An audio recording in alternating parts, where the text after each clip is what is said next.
മുതലാളി വിഷമിക്കാതെ ഈ സ്പീക്കർ തന്നെയാണ് ഉപയോഗിക്കുന്നത്. ഓക്കെ?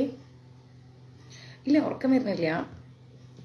നമ്മൾ സ്ത്രീകൾ അനുഭവിക്കുന്ന ഒരു വയറുവേദന ഉണ്ടല്ലോ, അത് ഞാൻ അനുഭവിച്ചുകൊണ്ടിരിക്കുകയാണ്. അത് എന്താ പറയുക, ഞാൻ സ്വർഗലോകം, ഭൂവർലോകം, എന്താ പറയുക, ദേവലോകം, എല്ലാ ലോകവും കണ്ടിറങ്ങി വന്നിരിക്കുക. അപ്പം ലോകങ്ങൾ കാണാൻ പോയപ്പോൾ വേദന സഹിക്കാൻ പറ്റാണ്ട് ഇപ്പോൾ ഹോസ്പിറ്റലിൽ ചെന്നപ്പോൾ അവർ ഇഞ്ചക്ഷനും എടുത്തിട്ട് ടാബ്ലറ്റും തന്നു. അത് ഭയങ്കര ഒരു സഡേഷൻ. അത് ഡബിങ് സ്റ്റുഡിയോ ഓടിപ്പോയതാണ്. അപ്പം ആ മരുന്നിൻ്റെ സഡേഷനിൽ ഞാനിങ്ങനെ കിറങ്ങിയിരിക്കാന്നൊക്കെ പറയില്ലേ, അത്രയേ ഉള്ളൂ. പക്ഷെ വേറെ കാര്യം വെച്ചാൽ മരുന്നിൻ്റെ സഡേഷനൊന്നും നമുക്കിവിടെ ഏൽക്കുന്നില്ല. അത് വേറൊരു പോയിന്റ്. സാരമില്ല, നമ്മൾ സ്ത്രീകളാണെന്ന് നമ്മൾ വല്ലപ്പോഴും ഒന്ന് ഓർക്കണ്ടേ. അതിനുള്ള ഓർമ്മപ്പെടുത്തൽ ഈശ്വരൻ്റെ, അത്രയേ ഉള്ളൂ. ഇന്ന് വൈകിട്ട് കിച്ചൂട്ടനെ ഹാരം അണിഞ്ഞത് ഞാനല്ല, ഹൗസ് ഓണർ അപ്പയാണ്. കാരണം എനിക്ക് ഇടാൻ പറ്റില്ല. അപ്പം അപ്പ പ്രത്യേകം പേര് പറഞ്ഞ് ചാർത്തിയിരിക്കുന്നത് കൃഷ്ണേന്ദു ഉത്രം. ഓക്കെ, കൃഷ്ണേന്ദു ഉത്രത്തിൻ്റെ പേരിലാണ് ചാർത്തിയിരിക്കുന്നത് ഹാരം. ഒന്നുമില്ല വനജാമാതാജി, സ്റ്റൊമക് പെയിനാണ്, വേറെ ഒന്നുമില്ല. 2 ദിവസം കഴിയുമ്പോൾ മാറും. അപ്പം കൃഷ്ണേന്ദു ഉത്രം ഹൗസ് ഓണർ അപ്പ കിച്ചൂട്ടന് ഹാരമൊക്കെ അണിഞ്ഞിട്ടുണ്ട്. യെസ്. അപ്പം കൃഷ്ണേന്ദുവിൻ്റെ പേരിൽ വെണ്ണയും പാലും നിവേദിക്കാൻ പറഞ്ഞിട്ടുണ്ടായിരുന്നു. അത് ഞാൻ ചെയ്തോളാം. ഈ ഒരു വീക്ക് കഴിയുമ്പം ഞാൻ ചെയ്തോളാം. ഓക്കെ? അതർവൈസ് ഹാരം അണിഞ്ഞിട്ടുണ്ട്. കാരണം ഇനിയും നമുക്ക് ഹാരം നീട്ടിക്കൊണ്ടതിൽ പെൻഡിങ് വരും ഒരുപാട്. അപ്പം അതുകൊണ്ട് കൃഷ്ണേന്ദുവിൻ്റെ ഹാരം അണിഞ്ഞു, പാലും വെണ്ണയൊക്കെ ഞാൻ നിവേദിച്ചോളാം. ഓക്കെ? എറണാകുളം വന്നാൽ കാണാൻ പറ്റുമെന്ന്. എറണാകുളത്തുണ്ടായിരുന്നു ഞാൻ ഇന്നലെ, പകലുണ്ടായിരുന്നു. ഇന്നലെയല്ല, മെനയാന്ന്. ഇന്നലെ ഞാനിവിടെ എത്തി. അതൊക്കെയാണ് വിശേഷങ്ങൾ. പിന്നെ മഹാഭാരതം ആയതുകൊണ്ട് നമുക്ക് എന്താ പറയുക, നിങ്ങൾ പാവം കഥ കേൾക്കാനിരിക്കും. 1.5 ആഴ്ച 2 ആഴ്ചയായിട്ട് ഇങ്ങനെ മിസ് ചെയ്ത് പോവില്ലേ ക്ലാസ്. അപ്പോൾ ഇനിയും നിങ്ങളെ ബോറടിപ്പിക്കണ്ടെന്ന് ഓർത്താണ് ഞാൻ വന്നത്. വെറുതെ കിടക്കുന്നതിലും ഭേദമല്ലേ ഭഗവാന്റെ കാര്യങ്ങൾ പറയുന്നതെന്ന് ഓർത്തു. അപ്പം ആ മെഡിസിൻ സഡേഷൻ കൊണ്ട് ഞാൻ ഒന്ന് ഡൗൺ ആണ്. അത് മാറും. ബിന്ദമ്മ ഒരു കാപ്പിട്ട് വരും. ആർക്കെങ്കിലും ഓർമ്മയുണ്ടോ നമ്മൾ മഹാഭാരതം എവിടം വരെ പഠിച്ചു എന്ന്? ഞാൻ നോക്കട്ടെ ആരാണ് ഓർത്തിരിക്കണേ എന്നുള്ളത്. പതുക്കെ പോണേ, തട്ടരുത്. അതിനു മുമ്പേ ഗുരുവായൂർ മഞ്ജരീസ് എന്താ പറയുക, ഗുരുവായൂർ മഞ്ജരീസ് കോൺടാക്ട് നമ്പർ 9342494941. ശ്രീകുമാരി മാതാജിയുടെ ഒരു ഓഡിയോ എനിക്ക് കേൾക്കാനുണ്ട്, റിപ്ലൈ തരാട്ടോ. കുറേ പേരുടെ മെസ്സേജ് നോക്കാനുണ്ട്. ഞാൻ കുറച്ചൊക്കെ നോക്കി, കുറച്ചൊക്കെ ഇങ്ങനെ വെച്ചു. തീർച്ചയായിട്ടും സൂര്യ നമസ്കാരം ചെയ്തു നോക്കാം.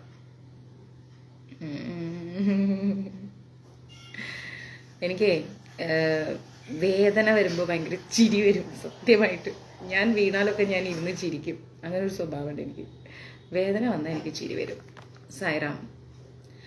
യെസ്, എനിക്ക് പറയാനുള്ളത് സുധി പറഞ്ഞു. Thank you Sudhi. എല്ലാവരും മാക്സിമം ലൈവ് ഷെയർ ചെയ്യുക. പിന്നെ മാക്സിമം ക്ലാസ്സുകൾ എല്ലാവർക്കും കൊടുക്കുക. എല്ലാവർക്കും വാട്സപ്പ് ത്രൂ ഒക്കെ കൊടുക്കുക. കുഴപ്പമില്ല, ക്ലാസ് എടുത്ത് പോകാം, നമുക്ക് പ്രശ്നമില്ല. എടുത്തു തുടങ്ങിയാൽ പിന്നെ ഇതൊക്കെ നമ്മൾ മറന്നു പോകും. അങ്ങനെ ഒരു കാര്യമുണ്ടല്ലോ നമ്മുടെ ഈ മഹാഭാരതത്തിന്, അങ്ങനെ ഒരു കാര്യമുണ്ടല്ലോ. അപ്പം അതാണ് കാര്യം. മഞ്ജരീസിൻ്റെ ക്ലാസ്സൊക്കെ എല്ലാവരും ഷെയർ ചെയ്യണം കേട്ടോ. പിന്നെ സാരില്ല മാതാജി, സൗന്ദര്യ മാതാജി ഒക്കെ ശരിയാവും.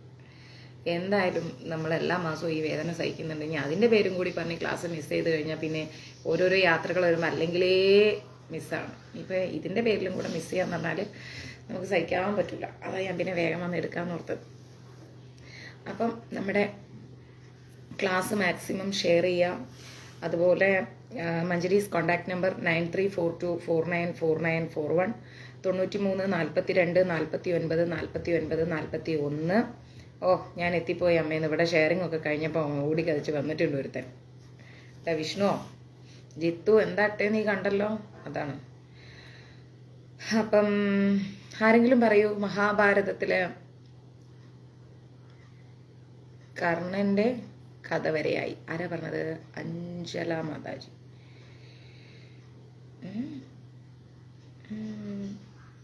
കർണന്റെ കഥയാണോ? എനിക്ക് തോന്നുന്നില്ല. പിന്നെ വേറെ ആരെങ്കിലും പറയൂ, എവിടെ എത്തി? ഒരാൾ കർണന്റെ കഥ വരെയായി എന്ന് പറഞ്ഞു. ഇനി നെക്സ്റ്റ് ആൻസർ പറയൂ. കർണന്റെ കഥയാണോ എന്താണെന്നുള്ളത്? ദിവ്യ പറഞ്ഞോണ്ടോ വിഷ്ണുവിനോട് കയറി ഇരിക്കും മോനെ ചായ എടുക്കാന്ന്. കയറിയൊക്കെ ഇരുന്നോട്ടെ, ചായ കൊടുക്കണ്ട, അത് ഞാൻ അനുവദിക്കൂല. ഹരേ കൃഷ്ണ. പറ, എവിടം വരെയായി? പറയൂ, എന്താ മിണ്ടാണ്ടിരിക്കണേ? പറ, എവിടം വരെ ആയി? ദേ ഇങ്ങനെ വിളച്ചിലെടുത്തു കഴിഞ്ഞാൽ ഞാൻ സൂം ക്ലാസ് വെക്കുവേ, പറഞ്ഞേക്കാം. സൂമിൽ ക്ലാസ് എടുത്തു തുടങ്ങും അന്നോ എല്ലാം. അപ്പൊ എല്ലാരും പെട്ടും, ഉറപ്പാണ്. ആ കുഴപ്പമില്ല രമണൻ പ്രഭു, അങ്ങ് കണ്ടാ മതി, ഇത് മതി. ഇല്ല, അശുദ്ധി സമയത്ത് നമുക്ക് പൂജാ റൂമിൽ കയറാൻ പാടില്ല. ഭഗവാന്റെ ഐഡൽസ് കാര്യങ്ങളൊന്നും ടച്ച് ചെയ്യാൻ പാടില്ല. നമ്മൾക്ക് ഇവിടെ ഒരു ചെറിയ ഫ്ലാറ്റ് അല്ലേ, ഒരു 1 BHK ഫ്ലാറ്റ് അല്ലേ, ഈ ഇട്ടാവട്ടത്ത് കിടന്ന് തിരിയാന്നല്ലാതെ വേറെ നിവർത്തിയില്ലല്ലോ. ഭഗവാൻ അറിയാലോ എൻ്റെ നിസ്സഹായാവസ്ഥ. അപ്പോൾ നല്ല ഡിസ്റ്റൻസിലാണ്, അവിടെയാണ് ഭഗവാൻ. പക്ഷെ ഫ്രെയിമിൽ തോന്നുമ്പോൾ നമുക്ക് അടുത്തായിട്ട് തോന്നുന്നതാണ്. സൂമിൽ എടുക്കണോ? അല്ലാണ്ട് പറ്റൂല. നിങ്ങൾ ഇങ്ങനെ സുഖമായിട്ട് ഇങ്ങനെ ഇരിക്കുക, ഞാൻ കഥ പറയാ അല്ലേ, നടക്കൂല മക്കളെ. ഞാൻ പറഞ്ഞോ, കർണനിൽ പിടിച്ച് നിൽക്കുകയാണ് എല്ലാവരും. അഭിമന്യുവിനെ, അർജുനന്റെ പ്രതികാരം ചെയ്യുന്ന അഭിമന്യുവിനെ വധിച്ചത് പ്രസന്ന മാതാജി. അത് കഴിഞ്ഞിട്ട് എവിടെയായിരുന്നു? കണ്ണാ, സുരേഷ് ഗോപി ചേട്ടന്റെ മോളുടെ കല്യാണം എവിടെ വെച്ചാന്ന് ഒരാൾ ചോദിച്ചപ്പം മര്യാദയുടെ ഭാഷയിൽ പറഞ്ഞു കൊടുത്തു, എവിടെ, ഗുരുവായൂരാണെന്ന്. വീണ്ടും ചോദിച്ചപ്പോൾ ഞാൻ പറഞ്ഞു ശബരിമലയിലാണെന്ന്. അത് കേട്ട് നമ്മുടെ ഹോട്ടലിൽ കണ്ണനിരുന്ന് ഭക്ഷണം കഴിക്കേണ്ടിയിരുന്നു. മര്യാദയ്ക്ക് ചോദിച്ചപ്പോൾ ഞാൻ 2 പ്രാവശ്യം പറഞ്ഞു ഗുരുവായൂരാണെന്ന് ഒരാൾ ചോദിച്ചപ്പോൾ. വീണ്ടും ചോദിച്ചപ്പോൾ ഒരു സുരേഷ് ഗോപി ചേട്ടൻ്റെ മോളെ കല്യാണം ശബരിമലയിലാണെന്നാണ്. അപ്പോഴേക്കും കണ്ണൻ കിടന്ന് ചിരിയോട് ചിരി, ഭയങ്കര ചിരി. അതാണ് അവനിപ്പോൾ വന്നപ്പോൾ എനിക്ക് ചിരി വന്നത്. കണ്ണനെ കണ്ടാൽ എനിക്ക് ചിരി വരും ഇപ്പം. കണ്ണൻ വൈപ്പിൽ. ഹരേ കൃഷ്ണ. ഗുരുവായൂർ പോയപ്പോൾ എല്ലാം മറന്നു, പക്ഷെ തിരിച്ചു വിടെത്തിയപ്പോൾ എല്ലാം ഓർമ്മ വന്ന്. ലോണും കുറിയും എല്ലാം ഓർമ്മ വന്ന്. അതാണ് വാസ്തവം. മറ്റേ കോഴിക്കോടുള്ള വാടകയും മറ്റേ ഗുരുവായൂരുള്ള ഷോപ്പിന്റെ വാടകയും എല്ലാം റിമൈൻഡിങ് എന്ന് പറഞ്ഞ് മെസ്സേജ് വന്ന്. പാൽക്കാരനടക്കം അന്വേഷിച്ച് വന്നപ്പോഴത്തേക്കും ഗുരുവായൂർ കഥകളെല്ലാം ഞാൻ മറന്നുപോയി. നാരായണ. പറ വേറെ വിശേഷം. ഇതെന്താ അത്? ഞാൻ തന്നെ പറഞ്ഞു, ഞാൻ തന്നെ ചിരിച്ചുകൊണ്ടിരിക്കുന്നു. എന്താ കഥ? എവിടെ എത്തി മഹാഭാരതം? ആരെങ്കിലും പറയൂ. കർണവധം എത്തിയവരുണ്ട്, അർജുനന്റെ പ്രതികാരം എത്തിയവരുണ്ട്. വേഗം പറയൂ, എവിടെ എത്തി? ഒരു ചാൻസും കൂടെ ഉള്ളൂ കേട്ടോ, ഇനി ഇല്ല ചാൻസ്. വേഗം പറയൂ, എവിടെ എത്തി? ഇനി ആൻസർ വേറെ ആരെങ്കിലും ഉണ്ടോ ആൻസർ പറയാൻ? ലവും ചിരിയൊക്കെ നിർത്തുന്നിട്ട് ആൻസർ പറയും. സരിത മാതാജി പറഞ്ഞു എവിടെ എത്തി? ആഹാ, സുചി പറയാ, ദിവ്യ പറ, ഞാൻ മറന്നു. എന്നിട്ട് വേണിയമ്മ പറയുന്നു കർണവതെന്ന്. ഞാൻ തന്നെ പറയാം കണ്ണൻ ചിരിയോടെ. പിച്ചൂട്ടാ ദേ വിളിക്കണു, പൊക്കോളൂ. ശരിയാണ്, നമുക്ക് കർണപർവ്വമൊക്കെ കഴിഞ്ഞു. കുറെ പേര് ഓർത്ത് പറഞ്ഞതൊക്കെ ശരിയാണ്. കർണപർവ്വം കഴിഞ്ഞു. ഇനി നമുക്ക് എടുക്കാനുള്ളത് ശല്യപർവ്വമാണ്. ഓക്കെ, തുറവൂർ മൃഗസംഘമൂർത്തിയുടെ അടുക്കൽ വരുന്നത്. പിന്നെ തീർച്ചയായിട്ടും വരാം. ഞാൻ ഒരു ബുക്ക് തീർന്നെന്ന്, ആ ബുക്ക് തീർന്നിട്ട് അടുത്ത ബുക്കിന്റെ കാൽഭാഗം കഴിഞ്ഞു. മാതാജി എൻ്റെ പേര് നയന, ഞാൻ ഇന്നാണ് ആദ്യമായിട്ട് ക്ലാസ്സിൽ. അയ്യോ ദേ ഒരു കാര്യം ഞാൻ പറഞ്ഞേക്കാം എല്ലാവരോടും കൂടി. നയനമോള് ക്ലാസ്സിലുണ്ട്. ആ കൊച്ച ഒന്നും മഞ്ജരീസ് എന്താണെന്നറിയാതെ പാവം കയറിയതാണ്. അതിനെ ഇട്ട് വധിക്കരുത്. നമ്മളെല്ലാവരും ഡീസൻ്റ് ആയിരിക്കണം.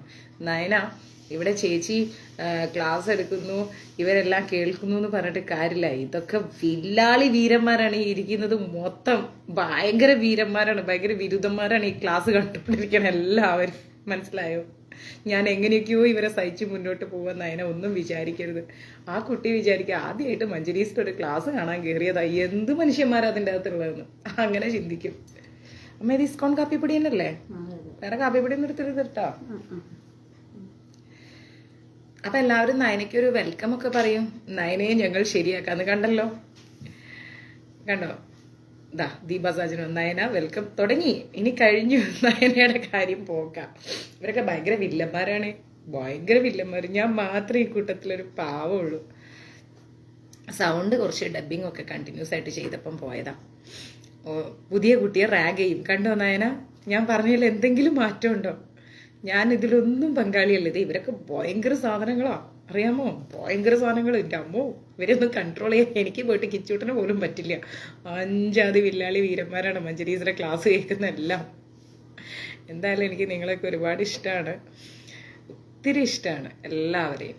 ഒന്നിനൊന്ന് മെച്ചമാണ് മഞ്ജരീസ് കുടുംബാംഗങ്ങൾ. നയന വെൽക്കം.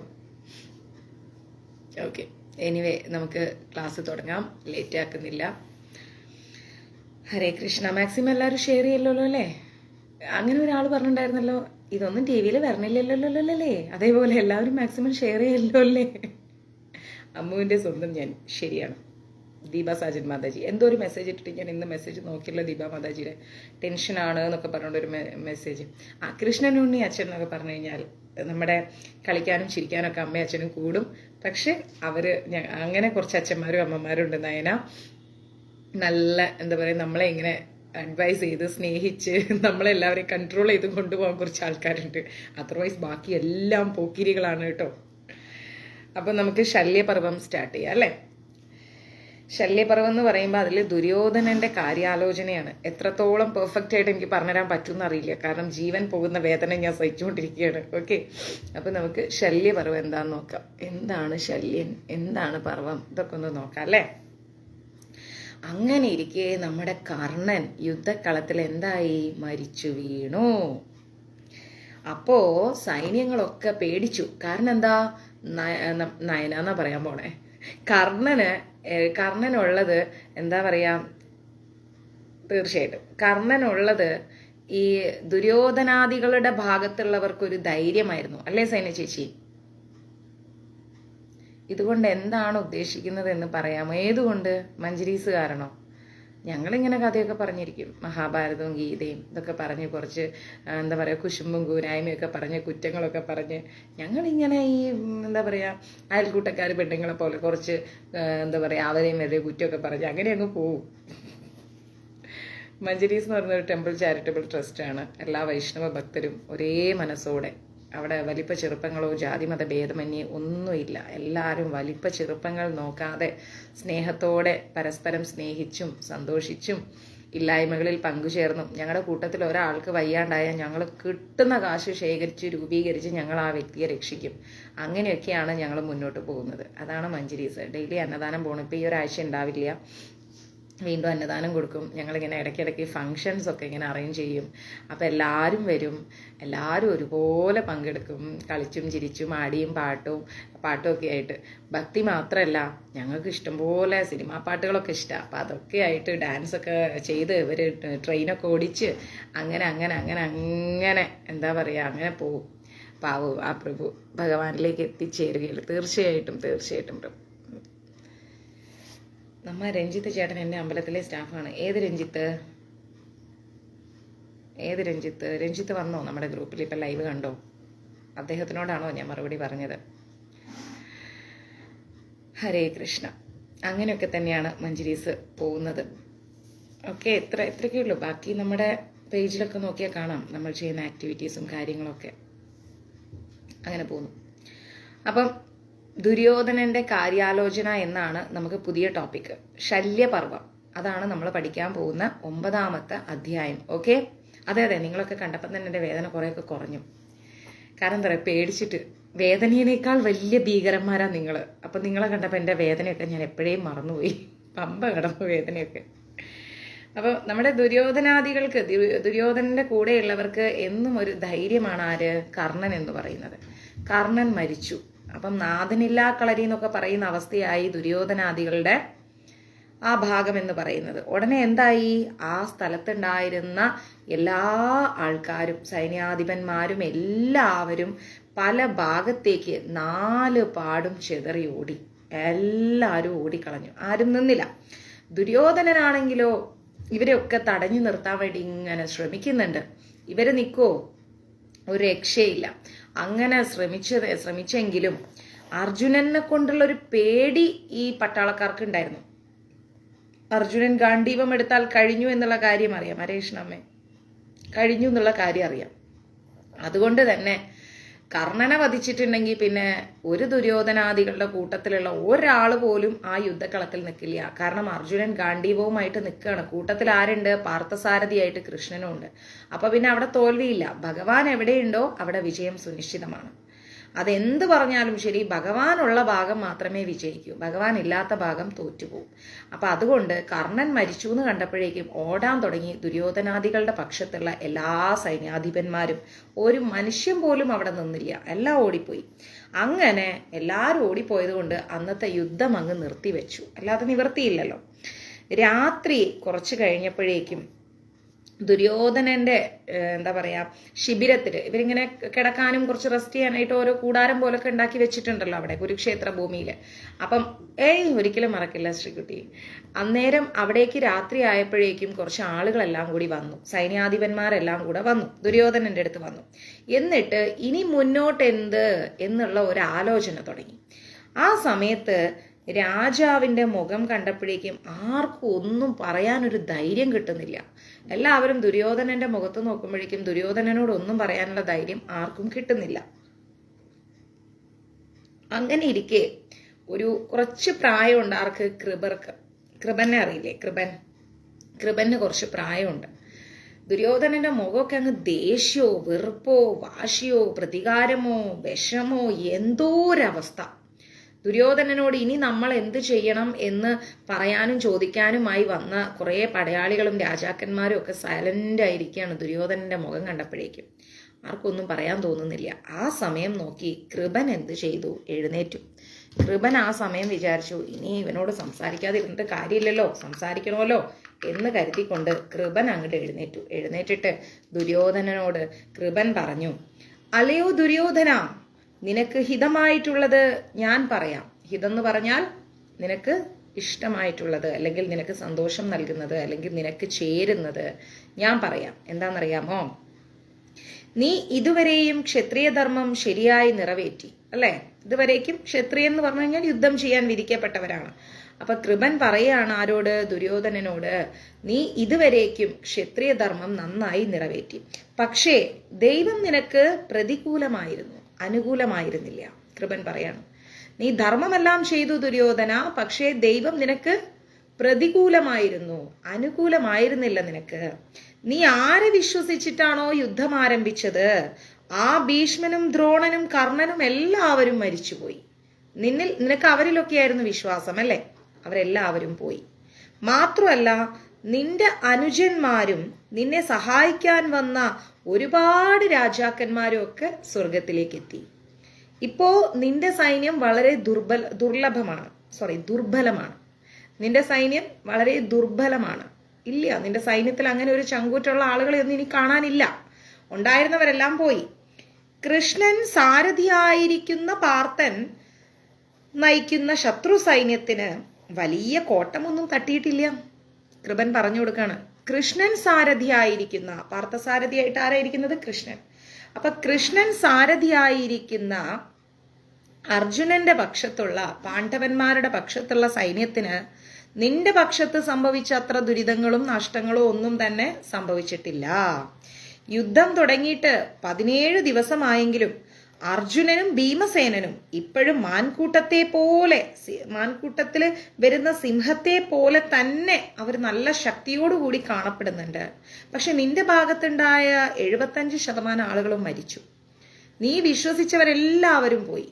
പക്ഷെ പാണ്ഡവർക്ക് അങ്ങനെയുള്ള വലിയ നഷ്ടങ്ങളൊന്നും ഉണ്ടായിട്ടില്ല. പ്രണാമം. പാണ്ഡവർക്ക് അങ്ങനെയുള്ള വലിയ നഷ്ടങ്ങളൊന്നും ഉണ്ടായിട്ടില്ല. പാണ്ഡവര്, അതായത് അർജുനനും ഭീമസേനനും ഇപ്പോഴും നല്ല ശക്തിയോടുകൂടി സിംഹത്തെ പോലെ നിൽക്കുകയാണ്. ഇതുവരെയുള്ള യുദ്ധത്തിന്റെ ഗതി കണ്ടാൽ നിനക്ക് ഇതിൽ വിജയം ലഭിക്കാൻ പോകുന്നില്ല എന്നുള്ള കാര്യം നന്നായി മനസ്സിലാവും. ദുര്യോധനനോട് കൃപൻ പറഞ്ഞു, ഈ 17 ദിവസത്തെ യുദ്ധം കണ്ടു കഴിഞ്ഞാൽ അറിയാം എന്തെന്ന്, വലിയൊരു വിജയമൊന്നും നിനക്ക് കിട്ടാൻ പോണില്ല. അതുകൊണ്ട് പാണ്ഡവന്മാരുമായിട്ട് നീ സന്ധി ചെയ്യുന്നതാണ് നിനക്ക് ശ്രേയസ്കരമായിട്ടുള്ളത്. അതുകൊണ്ട് മോനെ ദുര്യോധന, പാണ്ഡവന്മാരുമായിട്ട് നീ അടുക്ക്, അതാണ് നിനക്ക് നല്ലത്. അല്ല എങ്കിൽ ഈ കണ്ട നാശമൊന്നല്ല, ഇതിന്റെ അപ്പുറത്തെ നാശം ദുര്യോധന നീ സഹിക്കേണ്ടി വരും. ഇതാരാ പറയുന്നത്? കൃപൻ. ആരോട്? ദുര്യോധനനോട്. നാ ജാനതി ശ്രേയാ സജ്ഞാവന്യതേ സക്ഷിപ്രം വൃശ്യതേ രാജാനച്ച ശ്രേയാസു വിന്ദതേ. ശല്യപർവ്വത്തിൽ പറയുന്നൊരു ശ്ലോകമാണ്. അതിന്റെ അർത്ഥം എന്ന് പറഞ്ഞു കഴിഞ്ഞാൽ, ശ്രേയസ് കാണാത്തവനും ശ്രേയസിനെ നിന്ദിക്കുന്നവനും വേഗത്തിൽ രാജ്യഭ്രഷ്ടനാവും, ശ്രേയസിനെ പ്രാപിക്കുകയില്ല. ശ്രേയസ് എന്ന് പറഞ്ഞാൽ എന്താണ്? കീർത്തി, വിജയം. അപ്പൊ വിജയം കാണാത്ത വ്യക്തിയാണെങ്കിലും വിജയത്തെ നിന്ദിക്കുന്ന വ്യക്തിയാണെങ്കിലും അവരൊരിക്കലും രാജ്യത്തുണ്ടാവില്ല, അവർ നശിച്ചു പോകും. നമ്മൾ ഒരിക്കലും നമ്മുടെ ശ്രേയസിനെ, നമ്മുടെ കീർത്തിയെ, നമ്മുടെ പ്രശസ്തിയെ, നമുക്ക് കിട്ടിയിരിക്കുന്ന എന്താ പറയാ അനുകൂലമായിരിക്കുന്ന സാഹചര്യങ്ങളെ ഒന്നും നമ്മൾ നിന്ദിക്കരുത്. ബിന്ദുമ്മ ഫോൺ ഇവിടെ വെച്ചോ.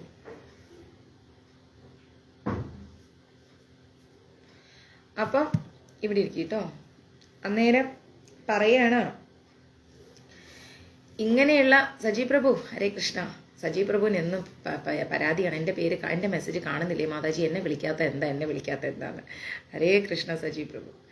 അന്ന് അദ്ദേഹം ഒരു തിരുമേനിയും കൂടെയാണ്. അപ്പം ഇവിടെ കൃപൻ പറയാണ്, നീ നിന്റെ ശ്രേയസിനെ, യശസ്സിനെ, കീർത്തിയെല്ലാം നീ നിന്ദിച്ചിട്ടുണ്ട് അല്ലെ. അപ്പം നീ എന്ത് ചെയ്യണം? ഈ രീതിയിലാണ് നീ മുന്നോട്ട് പോകുന്നതെങ്കിൽ ഒരു രക്ഷയില്ല, നീ തോറ്റുപോകും, നിനക്ക് ഒരു രാജ്യവും നിനക്ക് കിട്ടില്ല.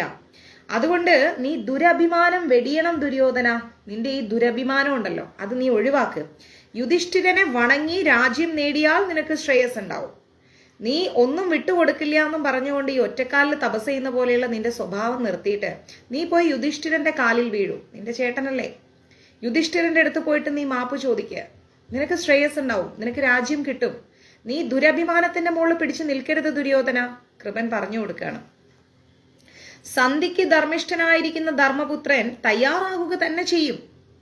ധർമ്മപുത്രനെ നീ വിചാരിച്ച പോലെ ഒന്നുമല്ല യുധിഷ്ഠിരൻ. നീ ഒരു സന്ധി ഉടമ്പടിയുമായി യുധിഷ്ഠിരന്റെ അടുത്ത് ചെല്ലുമ്പോ യുധിഷ്ഠിരൻ അത് അംഗീകരിക്കാതിരിക്കില്ല, ഉറപ്പായിട്ട് അംഗീകരിക്കും. അല്ലെങ്കിൽ നിനക്കും നിന്നെ സഹായിക്കാൻ എത്തിയവർക്കും ഒക്കെ മരണം സംഭവിക്കും. ഇത്രയും വലിയ വലിയ വീരയോദ്ധാക്കളെല്ലാം മരിച്ചു ദുര്യോധന. ഇനി നിന്നെ സഹായിക്കാൻ ആരും വരില്ല. അങ്ങനെ ആരെങ്കിലും വന്നിട്ടുണ്ടെങ്കിൽ അവരും മരിച്ചു വീഴും. വിജയം നിനക്ക് കിട്ടില്ല. നിനക്ക് പഥ്യമായതാണ് ഞാൻ പറയുന്നത്. കൃപൻ പറയാണ്, നിനക്ക് ഏറ്റവും നന്മ വരുന്നൊരു കാര്യമാണ് ദുര്യോധന ഞാൻ പറയുന്നത്. ഇതനുസരിക്കാതെ നീ മുന്നോട്ട് പോവുകയാണെങ്കിൽ ഇക്കണ്ട സർവനാശങ്ങൾ മാത്രമല്ല, ഇതിനേക്കാൾ വലിയ ജീവിതത്തില് ഇതിനേക്കാൾ വലിയൊരു വിഷയം നീ അനുഭവിക്കേണ്ടി വരും. മനസ്സിലായില്ലേ? പിന്നെന്താ ചെയ്യാലോ, എവിടെ വേണമെങ്കിലും ലൈവ് ചെയ്തുതരാം, നോ പ്രോബ്ലം. നമുക്ക് അങ്ങനത്തെ റൂൾസ് ആൻഡ് റെഗുലേഷൻസ് ഒന്നുമില്ല. ഭഗവാന്റെ പ്രചരണം ചെയ്യാൻ എവിടൊക്കെ അവസരം കിട്ടിയാൽ അതൊക്കെ വിനിയോഗിക്കും. അങ്ങ് മെസ്സേജ് ഇടും മഞ്ജരീസിലേക്ക്, ഞാൻ കോണ്ടാക്ട് ചെയ്യാം. അപ്പൊ പറയാണ്, നീ വെറുതെ ആവശ്യമില്ലാത്ത മോനപ്പൻ പ്രഭു ആവശ്യമില്ലാത്ത കാര്യങ്ങൾ ചെയ്യരുത്. ദുര്യോധനൻ ഒരു വാണിംഗ് പോലെയാണ് കൃപൻ കൊടുക്കുന്നത്. നീ ആവശ്യമില്ലാത്ത കാര്യങ്ങൾ നീ ചെയ്യരുത്. നീ പോയിട്ട് നിന്റെ ദുരഭിമാനം വെടിഞ്ഞിട്ട് ഇപ്പൊ തന്നെ യുധിഷ്ഠിരന്റെ കാൽക്കൽ നീ വീഴും. അത് നിനക്ക് നന്മയെ കൊണ്ടുവരൂ, നിനക്കൊരിക്കലും അത് തിന്മ കൊണ്ടുവരില്ല. കൃപരുടെ വാക്ക് കേട്ടപ്പോഴേക്കും ദുര്യോധനൻ കുറച്ചു നേരം ഒന്ന് ആലോചിച്ചു. കൃപൻ ഇങ്ങനെ പറഞ്ഞുകൊണ്ടിരിക്കുകയാണ്. ദുര്യോധനൻ അപ്പൊ ഇങ്ങനെ ആലോചിച്ചു. എന്നിട്ട് പറയാണ്, ഹേ ആചാര്യ, ഒരു സുഹൃത്ത് പറയേണ്ട വാക്കാണ് അങ്ങ് പറയുന്നത്. അങ്ങ് എൻ്റെ ഗുണകാംക്ഷിയാണെന്നും എനിക്കറിയാം. പക്ഷേ മരണം അടുത്തവൻ ഔഷധം പോലെ അങ്ങയുടെ വാക്കുകൾ എനിക്ക് രുചികരമായി തോന്നുന്നില്ല. എന്താ പറയുന്നത്? മരണം അടുത്ത ഒരു വ്യക്തിക്ക് ഔഷധം കൊടുത്തിട്ട് പ്രയോജനമില്ല അല്ലെ. അപ്പൊ അതേപോലെ മരണം അടുത്തൊരു വ്യക്തിക്ക് ഔഷധം കൊടുത്തു കഴിഞ്ഞാൽ അയാൾക്ക് രുചിയും ഗുണവും ഒന്നും മനസ്സിലാവില്ല. ഇപ്പോ അങ്ങ് എന്നോട് പറഞ്ഞിരിക്കുന്ന നന്മയുള്ള വാക്കുകളും എനിക്കത്ര സൗകര്യപ്രദമായി തോന്നുന്നില്ല, രുചികരമായി തോന്നുന്നില്ല. മഞ്ജരീസിന്റെ നമ്പർ ഒന്ന് ഇട്ട് കൊടുക്കും അമ്മയ്ക്ക്. ചൂതുകളി മുതൽ പല തെറ്റും ഞാൻ ചെയ്തിട്ടുണ്ട്. ദുര്യോധനൻ പറയാണ്, ചൂതുകളി അടക്കം പല തെറ്റും ഞാൻ ചെയ്തിട്ടുണ്ട്. അതൊന്നും പാണ്ഡവന്മാർക്ക് ക്ഷമിക്കാൻ പറ്റിയ കാര്യങ്ങളുമല്ല. അഭിമന്യു വധം കൊണ്ട് ക്ഷുഭിതരായിരിക്കുന്ന കൃഷ്ണാർജുനന്മാർ എന്നോട് പൊറുക്കുവോ? ദുര്യോധനൻ ചോദിക്കുകയാണ്. അങ്ങ് പറയുന്നുണ്ടല്ലോ ഞാൻ പോയിട്ട് ധർമ്മപുത്രന്റെ കാല് പിടിക്കണം എന്ന് പറയുന്നുണ്ടല്ലോ. ഇപ്പോ അഭിമന്യുവിനെ വധിച്ച കഥ അങ്ങേക്കറിയാലോ. അപ്പൊ പിന്നെ കൃഷ്ണാർജുനന്മാർ എന്നോട് അത് പൊറുക്കുമെന്ന് തോന്നുന്നുണ്ടോ ഞാൻ കാല് പിടിച്ചാലും? പാഞ്ചാലി അതിന് സമ്മതിക്കുവോ?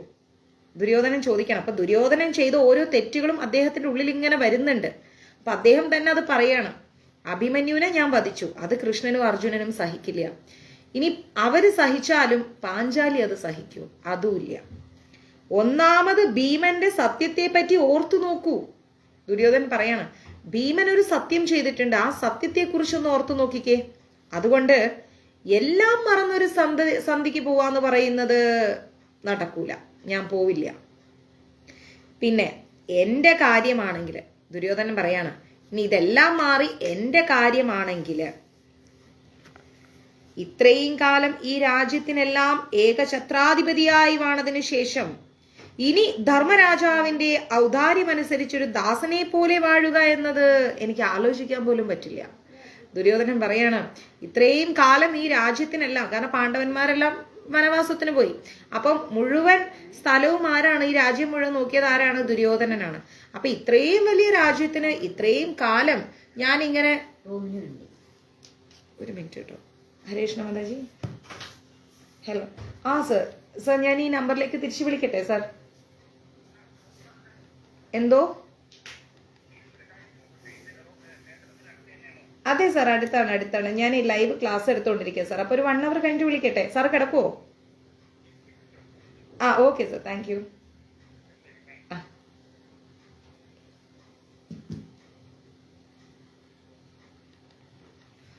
അപ്പൊ പറയാണ്, ഞാൻ ഇത്രയും കാലം ഈ രാജ്യത്തിന് ഞാനൊരു, താങ്ക് യു സർ, നാഥോപാസന ചെങ്ങന്നൂർ ആശംസകൾ, താങ്ക് യു സോ മച്ച്, ഹരേ കൃഷ്ണ.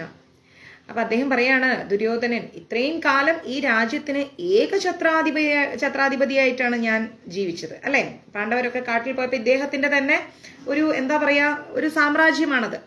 അപ്പം ആ സാമ്രാജ്യത്തില് ഞാൻ ഒറ്റയ്ക്ക് ഭരണം നടത്തിയിട്ട് ഇപ്പോ പോയി ഞാൻ ധർമ്മപുത്രന്റെ കാല് പിടിക്കാന്ന് പറഞ്ഞു കഴിഞ്ഞാൽ എനിക്കത് അംഗീകരിക്കാൻ പറ്റില്ല. അപ്പൊ ഇവിടുന്ന് നമ്മൾ മനസ്സിലാക്കേണ്ടത് എന്താന്ന് ഓർത്തു കഴിഞ്ഞാല്, ദുര്യോധനൻ ഇപ്പോഴും ഇത്രയും നഷ്ടങ്ങൾ ഉണ്ടായിട്ടും ദുര്യോധനനെ സഹായിക്കാൻ വന്ന വീരപരാക്രമശാലികളായിരിക്കുന്ന രാജാക്കന്മാര് മരിച്ചിട്ടും, ജയ് ഗുരുദേവ്, മരിച്ചിട്ടും ഒരുപാട് സൈന്യങ്ങൾ മരിച്ചിട്ടും ഇത്രയും നാശനഷ്ടങ്ങൾ ഉണ്ടായിട്ടും തോൽവി മുന്നിൽ കണ്ടിട്ടും ദുര്യോധനൻ എന്തുകൊണ്ട് ഒരു ഉടമ്പടിക്ക് തയ്യാറാവുന്നില്ല? ദുര്യോധനന്റെ അധികാരമോഹം. ആ അധികാരമോഹം ദുര്യോധനൻ എവിടെ കൊണ്ടെത്തിക്കും? മരണത്തിൽ കൊണ്ടെത്തിക്കും, അല്ലെ? അപ്പം നമ്മുടെ ജീവിതത്തിൽ ഒരിക്കലും നമ്മൾ വെച്ചു പുലർത്താൻ പാടില്ലാത്ത ഏറ്റവും നെഗറ്റീവായിട്ടുള്ള ഒരു കാര്യം എന്ന് പറഞ്ഞു കഴിഞ്ഞാൽ അധികാരമോഹമാണ്. നമ്മൾക്ക് അധികാരം പറയാനോ എന്താ പറയുക, നമ്മുടേതെന്ന് അവകാശപ്പെടാനോ ഈ ഭൂമിയിൽ ഒന്നുമില്ല, എല്ലാം ഭഗവാന്റെയാണ്. പക്ഷെ ദുര്യോധനൻ വീണ്ടും സ്ഥാനമാനത്തെക്കുറിച്ച് ഓർത്തിട്ടാണ് ആരൊക്കെ നഷ്ടപ്പെട്ടാലും കുഴപ്പമില്ല എന്നും പറഞ്ഞുകൊണ്ട് നിൽക്കുന്നത്. ഓക്കെ, അതിലും ഭേദം അഭിമാനത്തോടുകൂടി മരണത്തെ വരിക്കുകയല്ലേ? കൃപനോട് ചോദിക്കുകയാണ്. അങ്ങനെ ഞാൻ പോയി കൈയും കാലും പിടിച്ച് ഇങ്ങനെ ജീവിക്കുന്നതിലും ഭേദമല്ലേ ഞാൻ അന്തസ്സോടെ മരിക്കുന്നത്? ഇത്രയെല്ലാം നാശങ്ങൾ വരുത്തി വെച്ചതിന് ശേഷം എന്റെ ജീവനിലുള്ള കൊതി കൊണ്ട് ധർമ്മജനെ ആശ്രയിക്കുകയാണെങ്കിൽ എല്ലാ ജനങ്ങളും എന്നെ നിന്ദിക്കില്ലേ? ചോദിക്കാണ് അദ്ദേഹം. ധർമ്മപുത്രന്റെ കാല് പോയി പിടിച്ചിട്ട് എന്റെ ജീവന് ഭീഷണിയാണെന്ന് കണ്ട് ഞാൻ പേടിച്ചു ചെന്ന് ധർമ്മപുത്രരുടെ കാല് പിടിച്ചെന്നുള്ളൊരു തോന്നൽ വരൂലേ ജനങ്ങൾക്ക്? ആലോചിച്ച് നോക്കൂ. എനിക്കൊരു അപമാനമല്ലേ അത്? ഞാൻ അങ്ങനെ പിടിക്കില്ല. അതുകൊണ്ട് യുദ്ധം മുന്നോട്ട് ചെയ്യാനുള്ള ഉറച്ച തീരുമാനത്തിൽ തന്നെ ഞാൻ നിൽക്കുകയാണ്. യുദ്ധം ഞാൻ നിർത്തൂല. ദുര്യോധനൻ പറയാണ്, ഇത്ര കിട്ടിയിട്ടും പഠിച്ചിട്ടില്ല, ഞാൻ നിർത്തൂല യുദ്ധം. ഞാനൊട്ട് ധർമ്മപുത്രന്റെ കാലും പിടിക്കില്ല. ആര് വേണമെങ്കിലും മരിക്കട്ടെ, മരണം വരെ ഞാൻ പോരാടും. ഈശ്വരഹിതം അതാണെങ്കിൽ ഞാൻ പിതാമഹനെയും ആചാര്യനെയും കർണ ദുശാസനന്മാരെയും പോലെ സ്വർഗത്തിൽ പോകാൻ ഞാൻ തയ്യാറാണ്. ദുര്യോധനൻ പറയാണ്, ഇനി ഞാൻ യുദ്ധം ചെയ്ത് മരിക്കണം എന്നുള്ളതാണ് ഈശ്വരന്റെ നിശ്ചയമെങ്കിൽ ഉറപ്പായിട്ടും ഞാൻ പോകാം. ഞാൻ കർണൻ പോയ പോലെ, അതുപോലെ പിതാമഹന്മാരും ആചാര്യന്മാരും ദുശാസനന്മാരും ഒക്കെ സ്വർഗത്തിൽ പോയതുപോലെ ഞാൻ മരിച്ച് സ്വർഗത്തിൽ പോകാം. പക്ഷെ ഞാൻ ഒരിക്കലും ധർമ്മപുത്രന്റെ കാല് പിടിക്കില്ല. അല്ലാതെ അഭിമാനത്തോടു കൂടി എന്നെ സഹായിക്കാൻ വന്നവരെ വഞ്ചിക്കുന്നത് ശരിയല്ല. എന്നെ സഹായിക്കാൻ കുറെ പേര് വന്നിട്ടുണ്ട്. അവരുടെ അഭിമാനത്തോടു കൂടിയാണ് അവർ വന്നിരിക്കുന്നത്. ഞാനിപ്പോ പേടിച്ചോടി ധർമ്മപുത്രനെ കീഴടങ്ങല്ല വേണ്ടത്. ഞാൻ യുദ്ധം ചെയ്യും. എന്നെ വിശ്വസിച്ച് വന്നവരെ ഞാൻ ഒരിക്കലും വഞ്ചിക്കില്ല. ദുര്യോധനന്റെ ക്ഷത്രിയോചിതമായ വാക്ക് കേട്ടപ്പോഴേക്ക് എല്ലാവരും ദുര്യോധനനെ അങ്ങ് അഭിനന്ദിച്ചു. മരണം മുമ്പിൽ കാണുന്നുണ്ട്, പക്ഷെ എല്ലാവരും ദുര്യോധനനെ അങ്ങ് തലയിൽ കയറ്റി വെച്ചു എന്ന് വേണമെങ്കിൽ പറയാം. എല്ലാവരും ഉടനെ യുദ്ധത്തിനൊക്കെ റെഡിയായി ഉത്സാഹത്തോടെ പുറപ്പെടാൻ നിന്ന സമയത്ത് ഒരു സേനാനായകനെ നിശ്ചയിക്കണം, അല്ലെ? കാരണം ഇത്ര ദിവസം കർണൻ ഉണ്ടായിരുന്നു, ഇപ്പൊ കർണനില്ല. അപ്പൊ ഇനി അടുത്തതൊരു സേനാനായകൻ വേണം ദുര്യോധനന്റെ പക്ഷത്ത്. അപ്പൊ എല്ലാവരും വീണ്ടും ആലോചിക്കാൻ തുടങ്ങി, ഇനി ആരെയാണ് വെക്കുക എന്നാലോചിച്ചു. ദുര്യോധനൻ എന്ത് ചെയ്തു? അശ്വത്ഥാമാവിന്റെ ഉപദേശപ്രകാരം, അശ്വത്ഥാമാവ് ഉപദേശിച്ചു ദുര്യോധനന്. ആ ഉപദേശപ്രകാരം ശല്യരെ തന്നെ തീർച്ചപ്പെടുത്താം സേനാധിപനായിട്ട് എന്ന് ദുര്യോധനൻ അങ്ങ് തീരുമാനിച്ചു. എന്തായാലും ഇനി ശല്യർ തന്നെ നിൽക്കട്ടെ എന്നാലോചിച്ചു. അദ്ദേഹത്തിന്റെ അടുത്ത് ചെന്നിട്ട് ദുര്യോധനൻ ശല്യറിന്റെ അടുത്ത് ചെന്നിട്ട് പറയാണ്, ഹേ മാതുല, ഇനി അങ്ങാണ് ഞങ്ങളെ നയിക്കേണ്ടത്. കർണനെ കൂടി വേണ്ടതുപോലെ നിയന്ത്രിച്ചിരുന്ന അങ്ങ് സേനാനായകനാവുകയാണെങ്കിൽ ഇനിയും ഞങ്ങൾക്ക് പ്രതീക്ഷയുണ്ട്. ദുര്യോധനൻ പറയാണ്, എന്താണ്, കർണനെ അങ്ങാണ് വേണ്ടതുപോലെ നയിച്ചതല്ലേ, അപ്പോ കർണൻ ഇന്ന് പോയി, ഇല്ല, ഇനി അങ്ങ് ശല്യർ എന്താ പറയുന്നത്, അങ്ങ് ഞങ്ങളുടെ സേനാധിപതിയായി നിൽക്കുകയാണെങ്കിൽ ഞങ്ങൾക്ക് തോൽവിയെക്കുറിച്ച് ഭയമില്ല, ഇനിയും പ്രതീക്ഷയുണ്ട്. കുരുവംശം ജയിക്കുമെന്ന പ്രതീക്ഷ അങ്ങാണ് സേനാധിപതിയായി വരുന്നതെങ്കിൽ എൻ്റെ ഉള്ളിൽ ഇപ്പോഴും ഉണ്ട്. സ്കന്ദൻ ദേവസൈന്യത്തെ നയിച്ച് അവർക്ക് വിജയം ഉണ്ടാക്കി കൊടുത്തതുപോലെ ഞങ്ങൾക്കിനി വിജയം നേടിത്തരുവാനുള്ള ആള് അങ്ങ് മാത്രമാണ്. അതായത് സ്കന്ദനെ എല്ലാവർക്കും അറിയാലോ അല്ലെ, മുരുകനെ. മുരുകൻ ദേവാദിദേവന്മാരായിരിക്കുന്ന ഇന്ദ്രദേവന്റെ ദേവസൈന്യത്തെ പരിപാലിച്ച ഒരു കഥയുണ്ട്. ആ ബുക്ക് ഇവിടെ ഉണ്ട്, ഞാൻ എടുത്തുതരാം. ഇതൊക്കെ ഒന്ന് ഒതുങ്ങട്ടെ, എന്നിട്ട് ആ കഥകളൊക്കെ എടുത്തുതരാം. അപ്പം എങ്ങനെയാണോ മുരുകൻ, അതായത് സ്കന്ദൻ ദേവസൈന്യത്തെ നയിച്ചിട്ട് വിജയം നേടിയത്, അതേപോലെ ശല്യരായിരിക്കുന്ന അങ്ങ്, മാതുലനായിരിക്കുന്ന അങ്ങ് ഞങ്ങളുടെ ഒപ്പം നിന്ന് യുദ്ധം നയിക്കുകയാണെങ്കിൽ ഞങ്ങൾക്ക് വിജയം കിട്ടുമെന്ന് നല്ല പ്രതീക്ഷയാണ്. അപ്പം ശല്യര് കുറച്ചു നേരം ഒന്ന് ആലോചിച്ചു. ഓക്കെ, ഇവൻ പറയുന്നതിൽ എന്തോ കാര്യമുണ്ട് എന്ന് ആലോചിച്ചുകൊണ്ട് ശല്യര് ദുര്യോധനന്റെ അഭിപ്രായം അങ്ങോട്ട് ഏറ്റെടുത്തു, ശരിയെന്ന ഭാവത്തില്. അങ്ങനെ 17 ദിവസത്തെ യുദ്ധം കഴിഞ്ഞ് 18ാമത്തെ ദിവസത്തെ യുദ്ധം തുടങ്ങി. അടുത്ത ദിവസം ശല്യരെ വിധിപ്രകാരം സേനാനായകനാക്കി അഭിഷേകമൊക്കെ ചെയ്ത്, അങ്ങനെ എന്താ പറയാ, സേനാനായകനായിട്ട് വരുന്ന വ്യക്തിയെ അഭിഷേകമൊക്കെ ചെയ്ത് വിധിപ്രകാരം കുറച്ച് പൂജകളൊക്കെ ഉണ്ട്, അതൊക്കെ ചെയ്ത് ശല്യര് സേനാനായകനായി നിൽക്കുന്ന ആ ഒരു സ്ഥാനത്തിന് പിന്നിലായിട്ട് കുരുവംശത്തിലെ ഒരുപാട് സൈന്യങ്ങൾ അങ്ങോട്ട് അണിനിരന്നു. അത് കണ്ടപ്പോ യുധിഷ്ഠിരൻ എന്ത് ചെയ്തു, നേരെ കൃഷ്ണന്റെ അടുത്തേക്ക് പോയി. യുധിഷ്ഠിരൻ നോക്കുമ്പോ ദുര്യോധനാദികളുടെ ഭാഗത്ത് ശല്യർ വന്ന് നിൽക്കുകയാണ്. എന്തായിട്ട്? നമ്മുടെ സേനാധിപനായിട്ട്. അങ്ങനെ സേനാധിപനായി നിൽക്കുന്ന സമയത്ത് ഒരുപാട് ആൾക്കാരൊക്കെ റെഡിയായി നിൽക്കുകയാണ് യുദ്ധം ചെയ്യാൻ. യുധിഷ്ഠിരൻ നോക്കിയപ്പോൾ ശല്യരാണ് സേനാധിപനായി നിൽക്കുന്നത്. ശരി, നേരെ യുധിഷ്ഠിരൻ ആരടുത്ത് ചെന്നു? കൃഷ്ണന്റെ അടുത്ത് ചെന്നു. എന്നിട്ട് പറഞ്ഞു, കൃഷ്ണ, ഇന്ന് മദ്രരാജാവ് തന്നെയാണ് സേനകളെ നയിക്കുന്നത്. വീരയോദ്ധാവും മഹാരഥനുമായിരിക്കുന്ന അദ്ദേഹത്തെ ജയിക്കുവാൻ നമുക്ക് സാധിക്കുമോ കൃഷ്ണ? കൃഷ്ണൻ വേണ്ടതുപോലെ എല്ലാം ചെയ്യണം എന്ന് പറഞ്ഞു. ആര്? യുധിഷ്ഠിരൻ. എന്താ പറയാ, മദ്രരാജാവ് ശല്യർ, മദ്രരാജാവ് തന്നെയാണ് ഇന്ന് അവരുടെ ഭാഗത്തുള്ള സേനാധിപൻ. അപ്പോ നമുക്ക് അവരെ ജയിക്കാൻ സാധിക്കുമോ? കൃഷ്ണൻ വേണ്ടതുപോലൊക്കെ ചെയ്യണം കേട്ടോ, യുധിഷ്ഠിരൻ പറയണം. ഇത് കേട്ടപ്പോ നമ്മുടെ കേശവൻ, നമ്മുടെ കൃഷ്ണൻ പറയാണ്, മഹാരാജാവേ, ശല്യർ മറ്റൊരാളെക്കാളും ശക്തനും വീരനുമാണ്. അദ്ദേഹത്തോട് എതിർത്ത് കഴിയുവാൻ നിൽക്കുന്നവർ ചുരുക്കമാണ്. പക്ഷേ ധർമ്മജന്റെ കയ്യൂക്കിന്റെ മുമ്പിൽ അവൻ ശലഭതുല്യം നശിച്ചു പോകും. എന്താ പറഞ്ഞത് കൃഷ്ണൻ? ശല്യർ മറ്റാരേക്കാൾ കൂടുതലും ശക്തനുമാണ്, വീരനുമാണ്. അദ്ദേഹത്തോട് എതിർക്കാൻ കഴിയുക എന്ന് പറഞ്ഞു കഴിഞ്ഞാൽ എല്ലാവരെ കൊണ്ടും സാധിക്കില്ല. വളരെ ചുരുക്കം എന്താ പറയാ ആൾക്കാർക്ക് ഈ ശല്യരോട് യുദ്ധം ചെയ്യാൻ സാധിക്കും, എല്ലാവർക്കും പറ്റില്ല. എന്നാൽ എന്താ പറയുന്നത്? ധർമ്മജന്റെ കയ്യൂക്കിന്റെ മുൻപിൽ, ധർമ്മപുത്രരുടെ കയ്യൂക്കിന്റെ മുമ്പിൽ ശലഭ തുല്യമാണ്. ശലഭം എന്ന് പറഞ്ഞാൽ പൂമ്പാറ്റ. ഒരു പൂമ്പാറ്റ ഇങ്ങനെ വന്ന് കുറച്ച് മണിക്കൂറുകളല്ലേ അത് ജീവിക്കൂ. മണ്ണിൽ നിന്നോ മറ്റേ ആ പവിഴപ്പുറ്റിൽ നിന്നൊക്കെ പുറത്ത് വന്ന് കുറച്ച് കാലങ്ങളെ അതിന് ആയുസുള്ളൂ. അപ്പം അതേപോലെ ഉറപ്പായിട്ടും അങ്ങയുടെ കയ്യൂക്കിന്റെ മുമ്പിൽ ഈ ശല്യർ ഒന്നും അല്ല. മനസ്സിലായില്ലേ? എന്നിട്ട് പറയാണ്, അപ്പോ അത് കേട്ടപ്പം അങ്ങ് തന്നെ ഇവൻ എൻ്റെ അമ്മാവനാണ് എന്ന വിചാരം ഉപേക്ഷിച്ച് അവനെ വധിക്കും. കൃഷ്ണൻ പറയാണ്, ഇത്രയൊക്കെ അങ്ങേക്ക് മനസ്സിലായിട്ടുണ്ടെങ്കിൽ അങ്ങയുടെ അമ്മാവനാണ് എന്നുള്ള ആ സ്ഥാനമൊക്കെ ഒന്ന് മാറ്റിവെച്ചിട്ട് അങ്ങോട്ട് വധിച്ചോളൂ എന്ന് പറഞ്ഞു. ഭീഷ്മരെയും ദ്രോണരെയും കർണരെയും വധിച്ച നമുക്ക് ശല്യരെ ജയിക്കാന്ന് പറഞ്ഞു കഴിഞ്ഞാൽ അത്ര വലിയ കാര്യമൊന്നുമല്ല. അതുകൊണ്ട് ഒട്ടും പേടിക്കേണ്ട, അങ്ങയെ കൊണ്ട് സാധിക്കും ശല്യരെ വധിക്കാൻ. നമ്മൾ എത്ര പേരെ ജയിച്ചിരിക്കുന്നു? ഭീഷ്മരെ ജയിച്ചു, ദ്രോണരെ ജയിച്ചു, കർണരെ ജയിച്ചു. ഇനിയാണോ ശല്യര്? അമ്മാവനാണ് കിമ്മാവനാന്നുള്ള സ്ഥാനം നോക്കണ്ട, കൊന്നേക്കൂന്ന് പറഞ്ഞു കൃഷ്ണൻ. ഗുരു മഹാരാജ് കി ജയ്. കൊന്നോളാൻ പറഞ്ഞു. ഇത് കേട്ടപ്പം ധർമ്മപുത്രർക്ക് കുറച്ച് ആശ്വാസമായി. ശല്യർ എന്ത് ചെയ്തു? ഈ സമയം സൈന്യങ്ങളെല്ലാം വിളിച്ചുകൂട്ടി. ശല്യരുടെ ഭാഗത്തുള്ള സൈന്യങ്ങളെല്ലാം വിളിച്ചു കൂട്ടിയിട്ട് ഉപദേശിക്കാൻ തുടങ്ങി. എന്താ പറയുന്നതെന്നറിയോ? നമ്മളിൽ ആരും തന്നെ ഒറ്റയ്ക്ക് പാണ്ഡവന്മാരോട് എതിർക്കരുത്. എപ്പോഴും നമ്മളെല്ലാം ഒന്ന് ചേർന്ന് നിൽക്കണം. എന്നിട്ട് വേണം പാണ്ഡവന്മാരോട് എതിർക്കാൻ. അതായത് ഒറ്റയ്ക്ക് പോയിട്ട് നമ്മുടെ കൂട്ടത്തിൽ ഒരാൾ പോലും പാണ്ഡവന്മാരോട് യുദ്ധം ചെയ്യരുത്. നമ്മൾ എപ്പോഴും ഒന്നിച്ചു ചേർന്ന് നിന്ന് വേണം പാണ്ഡവന്മാരോട് യുദ്ധം ചെയ്യാൻ. അവർ ഒറ്റയ്ക്ക് എതിർക്കാൻ വന്നാലും നാം എല്ലാവരോടും കൂടിയേ എതിർക്കാവൂ. പാണ്ഡവന്മാരുടെ ഭാഗത്തു നിന്ന് നമ്മൾ ഒറ്റയ്ക്ക് കൊല്ലാനും പിടിക്കാനൊക്കെ വരും.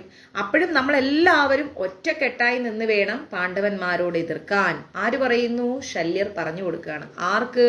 ശല്യരുടെ ഭാഗത്തുള്ള സൈന്യാധിപന്മാർക്ക്. ശല്യർ ആരുടെ ഭാഗത്താണ് നിൽക്കുന്നത്? ദുര്യോധനാദികളുടെ കുരുവംശത്തിന്റെ ഭാഗത്ത്. ക്ലിയർ? ഇതുവരെ മനസ്സിലായി? എങ്കിൽ തംസപ്പെടൂ. എന്നിട്ട് പറയാണ്, അവർ ഒറ്റയ്ക്ക് എതിർക്കാൻ വന്നാലും നമ്മൾ കൂട്ടമായി തന്നെ അവരോട് എതിർക്കണം. എന്നാൽ മാത്രമേ പാണ്ഡവന്മാരെ ജയിക്കാൻ നമുക്ക് സാധിക്കൂ. അപ്പൊ എല്ലാവരും സമ്മതിച്ചു. ശരിയാണ്, ഒറ്റയ്ക്ക് പോയാൽ കർണനൊക്കെ ഉണ്ടായ പോലത്തെ അവസ്ഥ നമുക്കും ഉണ്ടാവും.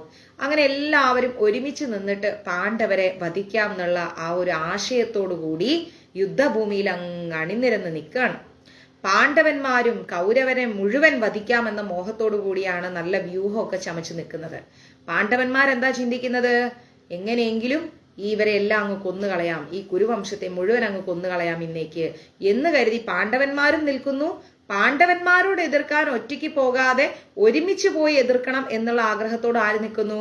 കൗരവന്മാരും നിൽക്കുന്നു. അങ്ങനെ രണ്ട് കൂട്ടരും റെഡിയായി നിൽക്കുകയാണ് യുദ്ധത്തിന് വേണ്ടിയിട്ട്. ഓക്കെ, 17 ദിവസത്തെ യുദ്ധത്തിന് ശേഷം കൗരവ സൈന്യത്തില് ബാലൻസ് ആൾക്കാരെ നോക്കിയപ്പം എത്ര പേരുണ്ടായിരുന്നു എന്നറിയോ?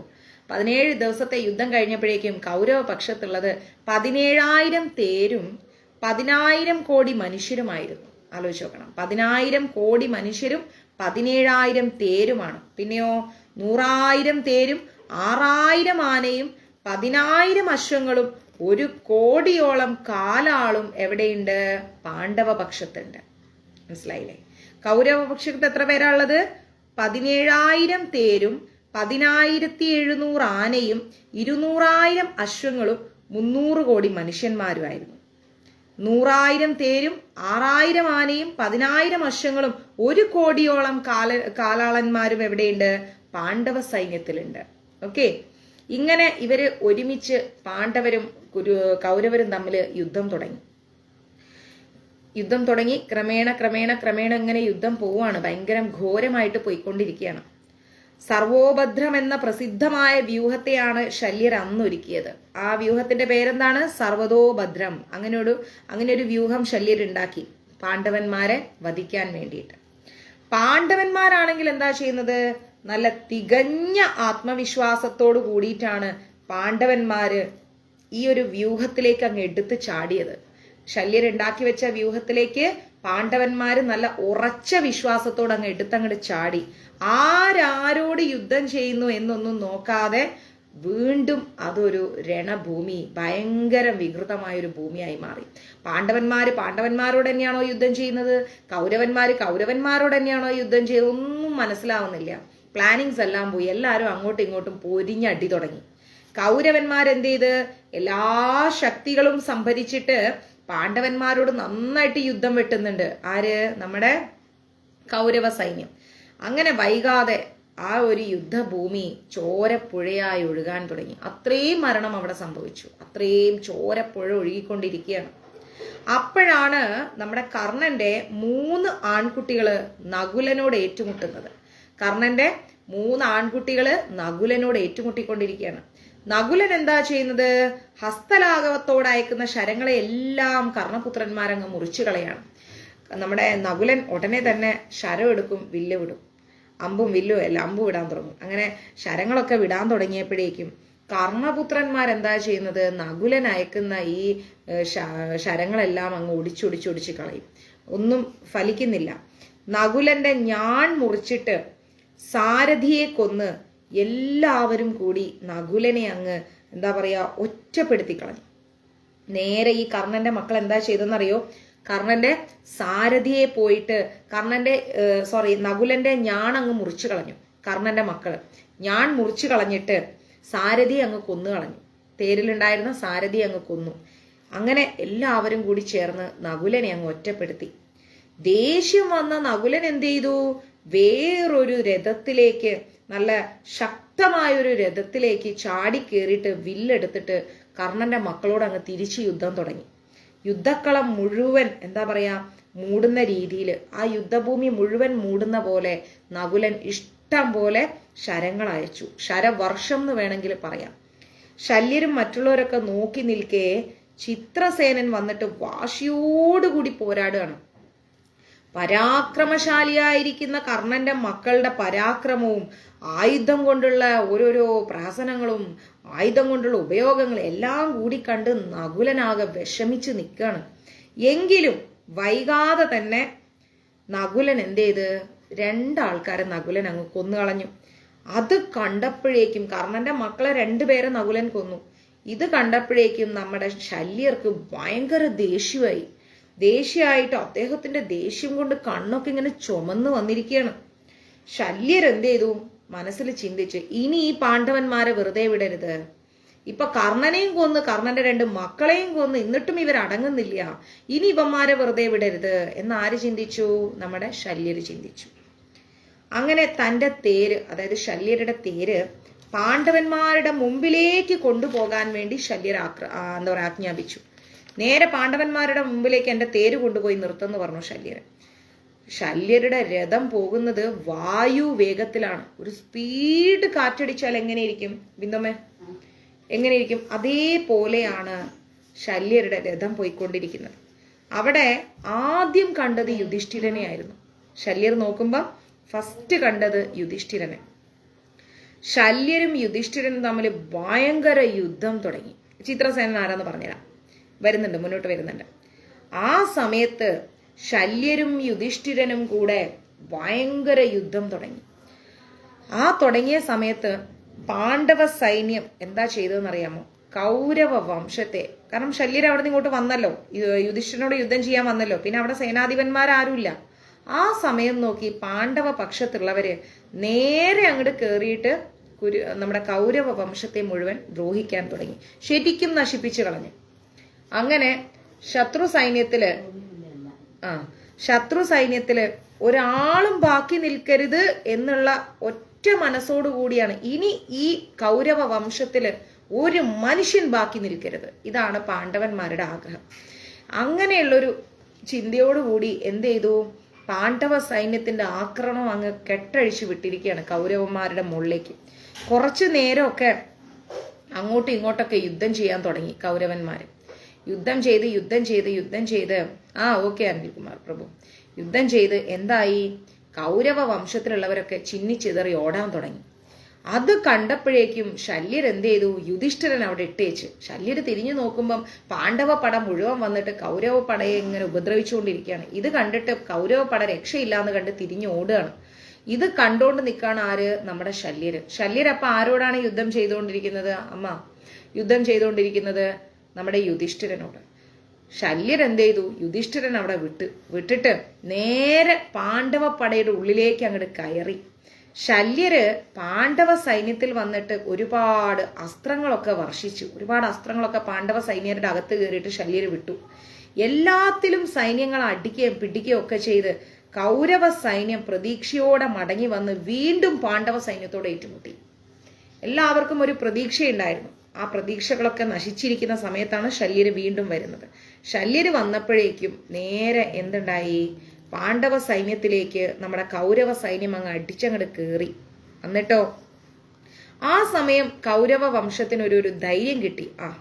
ഞാൻ എന്തായാലും ജയിക്കും, കൗരവ വംശം ജയിക്കും എന്നൊരു പ്രതീക്ഷ. ഭീമനും ശല്യരും തമ്മിലുണ്ടായിരുന്ന ഗദ കൊണ്ടുള്ള യുദ്ധമായിരുന്നു അടുത്തത്. കുറേ നേരത്തെ യുദ്ധത്തിന് ശേഷം രണ്ടുപേരും തളർന്നു വീണു. ശല്യരും തളർന്നു വീണു, ഭീമനും തളർന്നു വീണു. പക്ഷേ സഹായിക്കാൻ യോദ്ധാക്കൾ അടുത്ത് തന്നെ നിൽക്കുന്നുണ്ടായിരുന്നു, ഇവരെ ഭീമനെയും ശല്യരെയും സഹായിക്കാൻ. ക്ഷീണം കൊണ്ട് തീരെ വയ്യാതായി ശല്യർക്ക്. ശല്യരെ പറയുന്ന പേരാണ് മദ്ര രാജാവ്. ഓക്കെ, ശല്യർക്ക് ഒത്തിരി ക്ഷീണമായി, വയ്യാതെയായി. എന്നാൽ കൂടി ശല്യർ എഴുന്നേറ്റിട്ട് ധർമ്മപുത്രനോട് വീണ്ടും അങ്ങോട്ട് ഏറ്റുമുട്ടി. ധർമ്മജനെ കൊല്ലാനാണ് ശല്യൻ ശ്രമിക്കുന്നത്. ഇനി ഇവനെ വെറുതെ വിടാൻ പാടില്ല എന്ന് ശല്യർ അങ്ങ് തീരുമാനിച്ചു. ധർമ്മപുത്രൻ എന്താ തീരുമാനിച്ചത്? ശല്യരെ ഇനി ജീവനോടെ വിടാൻ പാടില്ല. രണ്ടുപേരും അങ്ങോട്ടും ഇങ്ങോട്ടും തീരുമാനങ്ങൾ എടുത്തു. എല്ലാവരും കണ്ടുകൊണ്ട് നിൽക്കേ, ആശ്ചര്യത്തോടു കൂടി നോക്കേ ഇവർ തമ്മിലുള്ള യുദ്ധം തുടങ്ങി. ശല്യരുടെ പരാക്രമം കണ്ടപ്പോഴേക്കും ദുര്യോധനന് ഭയങ്കരം സന്തോഷം. ശല്യരെ കൊണ്ട് പരാക്രമണം അങ്ങ് കെട്ടഴിച്ച് വിട്ടേക്കാണ്. അത് കണ്ടപ്പോഴേക്കും ദുര്യോധനന് ഭയങ്കര സന്തോഷമായി. എന്തായാലും ശല്യര് നന്നായിട്ട് യുദ്ധം ചെയ്യുന്നുണ്ട്. ഭീഷ്മർക്കും ദ്രോണനും കർണനും ഒക്കെ സാധിക്കാത്ത കാര്യം ശല്യര് സാധിക്കുന്നുണ്ട്. ഭീഷ്മനും തോറ്റുപോയി, കർണനും തോറ്റുപോയി, ദ്രോണാചാര്യനും തോറ്റുപോയി. പക്ഷേ ശല്യര് പാണ്ഡവന്മാരെ എടുത്തിട്ട് പറപ്പിക്കുന്നുണ്ട് എന്ന് ആർക്ക് തോന്നി? ദുര്യോധനന് തോന്നി. അത്രയും പരാക്രമത്തോടു കൂടിയാണ് ദുര്യോധനൻ ശല്യർ യുദ്ധം ചെയ്തുകൊണ്ടിരിക്കുന്നത്. ഓക്കെ, ആ സമയത്ത് ഭീമൻ എന്ത് ചെയ്തു? ഭീമൻ കുറെ മഹാരഥന്മാരെ ഒക്കെ പിടിച്ചോണ്ട് വന്നിട്ട് ശല്യരുടെ ശരവർഷം കൊണ്ട് ബുദ്ധിമുട്ടാണ് നമ്മുടെ ധർമ്മജൻ. ഭീമൻ നോക്കുമ്പം ധർമ്മജന്റെ നേരെ ഇങ്ങനെ ഇങ്ങനെ ശരങ്ങൾ കൊടുത്തുകൊണ്ടിരിക്കുകയാണ് ശല്യര്. ഇത് കണ്ടപ്പോ ഭീമൻ കുറച്ച് യോദ്ധാക്കളെയൊക്കെ കൂട്ടിക്കൊണ്ട് വന്നിട്ട് ധർമ്മപുത്രനെ രക്ഷിക്കാൻ വേണ്ടി വന്നു. അശ്വത്ഥാമാവുമായിട്ടുള്ളൊരു യുദ്ധം കഴിഞ്ഞ് പാർത്ഥനും അവിടെ എത്തി, നമ്മുടെ അർജുനനും എത്തി. എല്ലാ മഹാരഥന്മാരും കൂടി ഒരുമിച്ച ഒരു സങ്കുല യുദ്ധമാണ് പിന്നെ അവിടെ നടന്നത്. ഭയങ്കര ഒരു യുദ്ധം. ഇല്ല പ്രഭു, കോൾഡില്ല. ഭയങ്കരം ഒരു യുദ്ധമാണ് അവിടെ നടന്നത്. മനസ്സിലായി? അതിഭയങ്കരമായ ആ ഒരു യുദ്ധത്തില്, കാരണം അർജുനനുണ്ട്, നകുലനുണ്ട്, ഭീമനുണ്ട്, ശല്യരുണ്ട്, യുധിഷ്ഠിരനുണ്ട്, എല്ലാവരും ഉണ്ട്.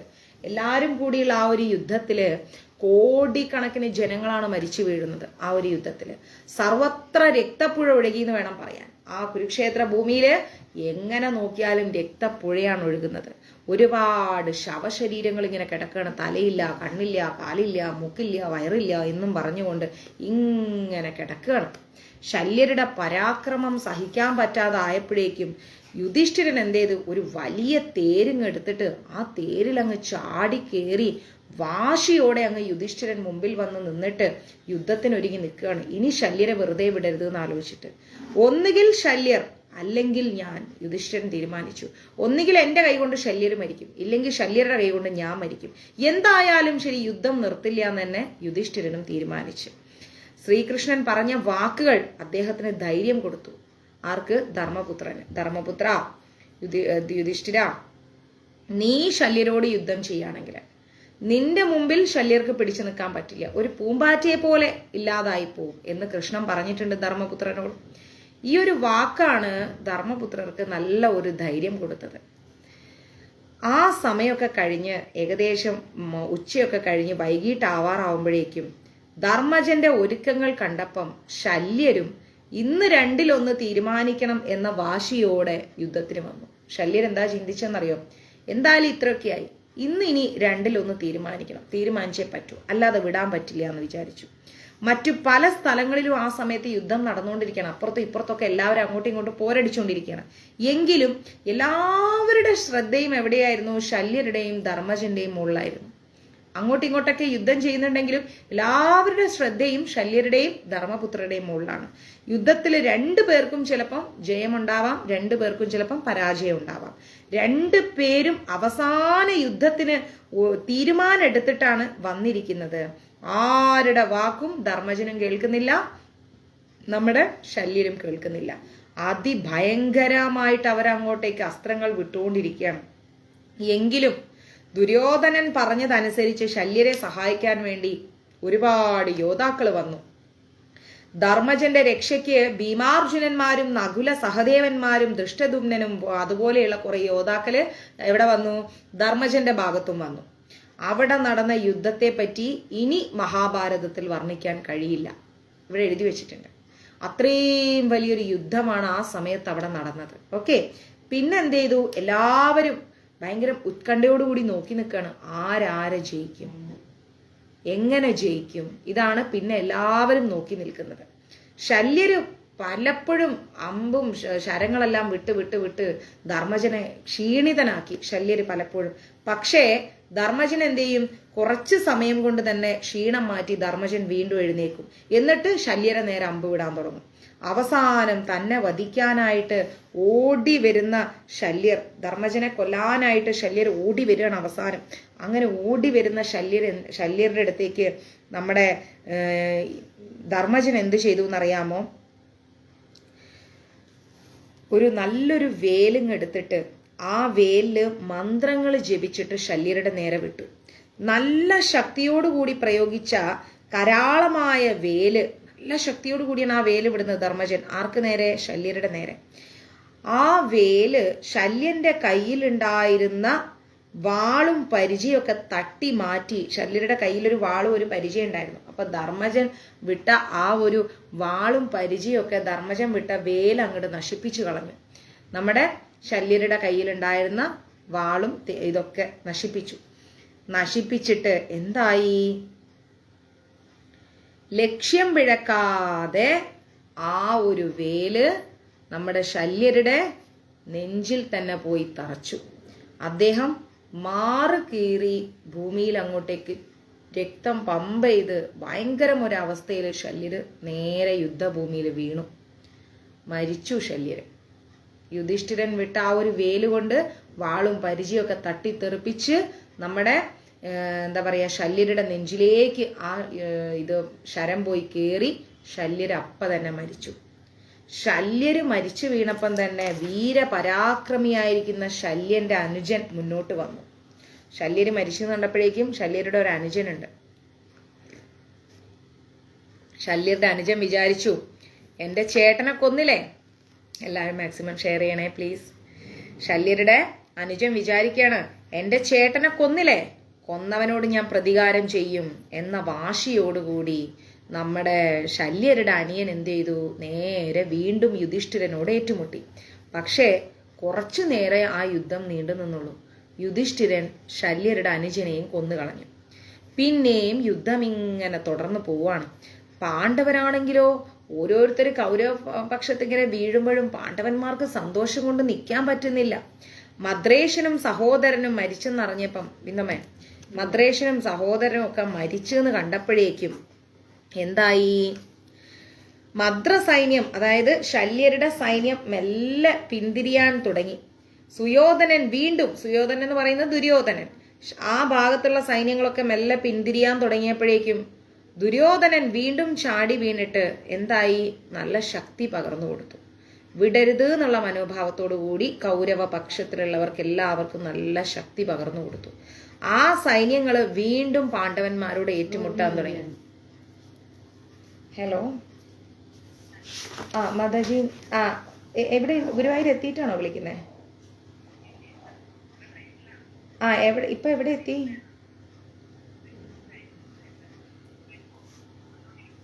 ആണല്ലേ? എത്ര പേരാണ് നിങ്ങള്? ഓക്കെ. ഞാനേ ഒരു നമ്പർ പറയാം, ഒന്ന് നോട്ട് ചെയ്യോ? ഹലോ മാതാജി, ഞാനൊരു നമ്പർ തരാം, ഒന്ന് നോട്ട് ചെയ്യാമോ? ആ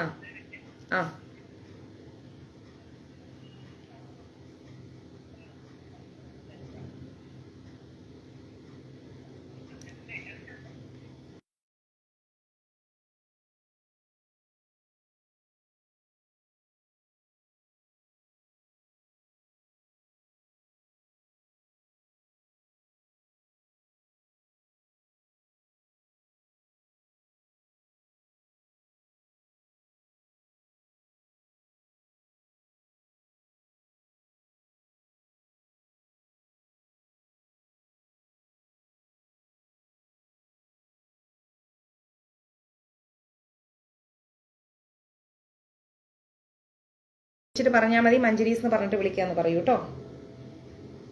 ശരി. നേരത്തെ ബുക്ക് ചെയ്ത് വരണം എന്ന് പറയുമ്പോൾ കേൾക്കില്ല.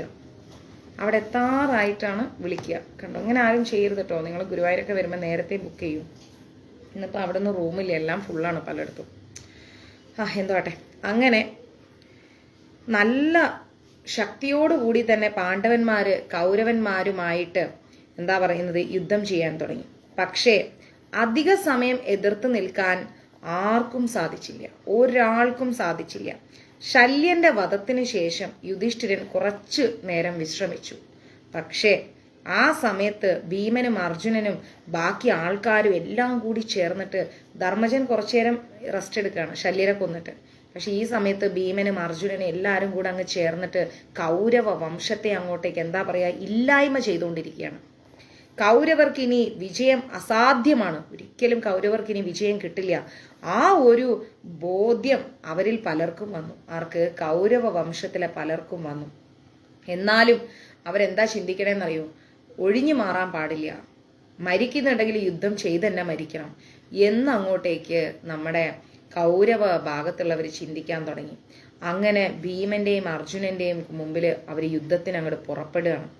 ക്ഷത്രധർമ്മത്താൽ പൊരുതുന്നവർക്ക് യുദ്ധത്തിൽ മരണം സൗഖ്യമാണ്. അതായത് യുദ്ധം ചെയ്തുകൊണ്ട് തന്നെ മരിക്കുകയാണെങ്കിൽ അത് നല്ല മരണമാണ്, അവരവരുടെ കർമ്മം പൂർത്തിയാക്കിയിട്ടുള്ള മരണമാണെന്ന് ഉറപ്പിക്കുകയാണ്.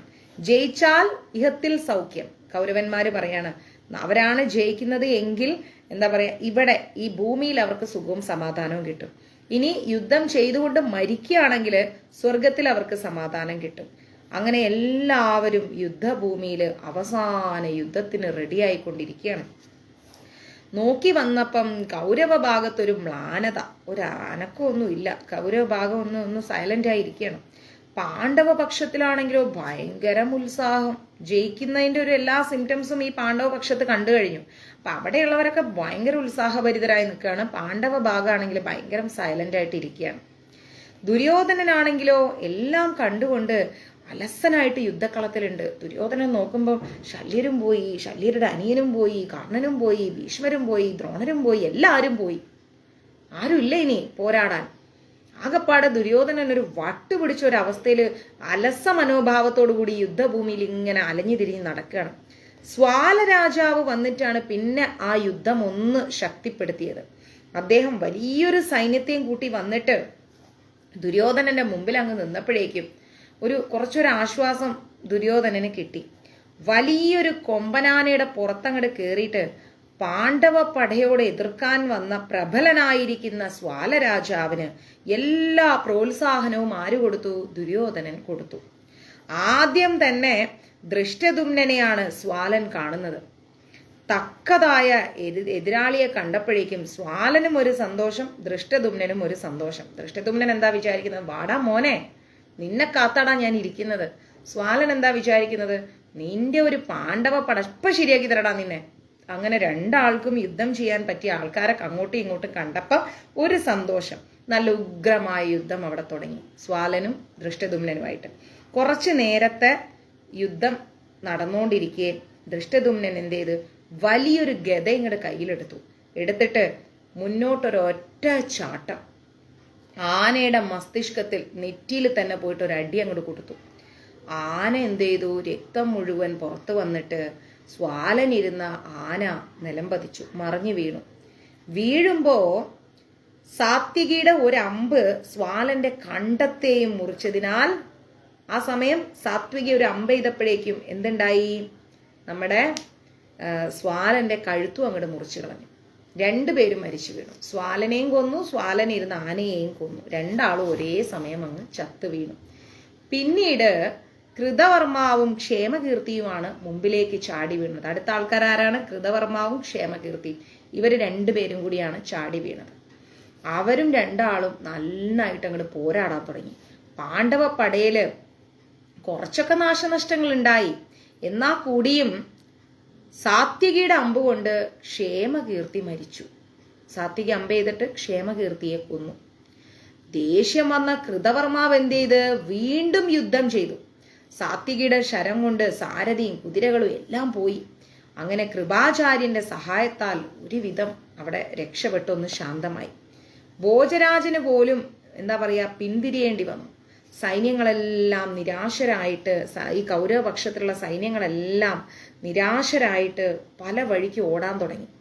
ദുര്യോധനൻ ചെന്നിട്ട് പോവല്ലേ പോവല്ലേ പോവല്ലേ പോവല്ലേ എന്നും പറഞ്ഞിട്ട് എല്ലാരെയും പിടിച്ചു നിർത്തിക്കൊണ്ടിരിക്കുകയാണ്. പക്ഷെ ആരും കേൾക്കുന്നില്ല. എല്ലാവരും പിന്തിരിഞ്ഞോടുകയാണ്. നിരാശ കൊണ്ടും ദേഷ്യം കൊണ്ടും ആകെപ്പാടെ ദുര്യോധനനൊരു വട്ട് പിടിക്കുന്ന അവസ്ഥ. മരിക്കുന്നത് വരെ ദുര്യോധനൻ ചിന്തിക്കുകയാണ്, മരിക്കുന്നത് വരെ പോരാടും, അല്ലാതെ വിടൂല എന്നുള്ള ഭാവത്തിൽ ദുര്യോധനൻ അങ്ങ് യുദ്ധം ചെയ്തുകൊണ്ടിരിക്കുകയാണ്. ഒറ്റയ്ക്ക് ദുര്യോധനൻ എന്തേത്, പാണ്ഡവ പടയുടെ ഉള്ളിലേക്ക് അങ്ങ് ചാടി കയറി ഭയങ്കരമായിട്ടുള്ള ശരങ്ങളൊക്കെ ഇട്ടു. അതുവരെ കണ്ടിട്ടില്ലാത്തൊരു പരാക്രമമാണ് നമ്മുടെ ദുര്യോധനൻ ചെയ്തു കൂട്ടുന്നത്. ദുര്യോധനൻ നോക്കുമ്പോൾ കൊണ്ടുവരുന്നവരൊക്കെ മരിച്ചുകൊണ്ടിരിക്കുക. ഇനി ദുര്യോധനൻ നോക്കിയിരുന്നിട്ട് കാര്യമില്ല എന്ന് പറഞ്ഞ് ദുര്യോധനൻ ഒറ്റയ്ക്ക് അങ്ങ് പാണ്ഡവ പടയിലോട്ട് ചാടി കയറി. പക്ഷേ ദുര്യോധനൻ നോക്കുന്ന സമയത്ത് എന്താ ഉണ്ടാവണേ, അല്ല പാണ്ഡവന്മാർ നോക്കുന്ന സമയത്ത് ദുര്യോധനൻ ഇതുവരെ ആരോട് ഇതുപോലെ യുദ്ധം ചെയ്തിട്ടില്ല. അത്രയും വലിയ യുദ്ധമാണ് ആ സമയത്ത് ഒറ്റയ്ക്ക് പാണ്ഡവന്മാരോട് ദുര്യോധനൻ ചെയ്യുന്നത്. പാണ്ഡവന്മാർക്കും ദുര്യോധനനെ എന്താ പറയാ പിന്നോട്ട് ഓടിക്കാനോ ജയിക്കാനോ കഴിയുന്നില്ല. പാണ്ഡവന്മാർക്കാണെങ്കിലും ദുര്യോധനനെ ജയിക്കാൻ പറ്റുന്നില്ല. അവരയക്കുന്ന എല്ലാ ആയുധങ്ങളും എന്താ ചെയ്യുന്നത്, എല്ലാ ആയുധങ്ങളും നശിപ്പിച്ചുകൊണ്ടിരിക്കുകയാണ്. ദുര്യോധനൻ പാണ്ഡവന്മാരെ എന്തെല്ലാം ആയുധങ്ങൾ ദുര്യോധനന്റെ നേരെ വിട്ടാലും ദുര്യോധനൻ അതെല്ലാം നശിപ്പിക്കുകയാണ്. എന്നിട്ട് കേറി കേറി കേറി കേറി ദുര്യോധനൻ ആക്രമിച്ചുകൊണ്ടിരിക്കുകയാണ്. ദുര്യോധനന്റെ ആ ഒരു കൈവഴക്കം, ആ ഒരു പരാക്രമമൊക്കെ കൂടെ കണ്ടപ്പോൾ ദേവന്മാര് പോലും കൈകൂപ്പി നിൽക്കുകയാണ്. അത്രയും വലിയ പരാക്രമമാണ് ആര് കാണിക്കുന്നത്, ദുര്യോധനൻ കാണിക്കുന്നത്. കൃപരൊക്കെ പിന്തിരിഞ്ഞോടുകയാണ്. പുറകിൽ നോക്കിയപ്പോഴേക്കും രാജാവിനെ കാണുന്നില്ല. സൈന്യ മധ്യത്ത് ഒറ്റയ്ക്കാണ് ദുര്യോധനൻ പോരാടിക്കൊണ്ടിരിക്കുന്നത്. ദുര്യോധനൻ തിരിഞ്ഞു നോക്കുമ്പോൾ ദുര്യോധനന്റെ ബാക്കിൽ ആരുമില്ല, ചുറ്റിനും പാണ്ഡവന്മാര്. അവര് വീണ്ടും യുദ്ധത്തിനിറങ്ങി.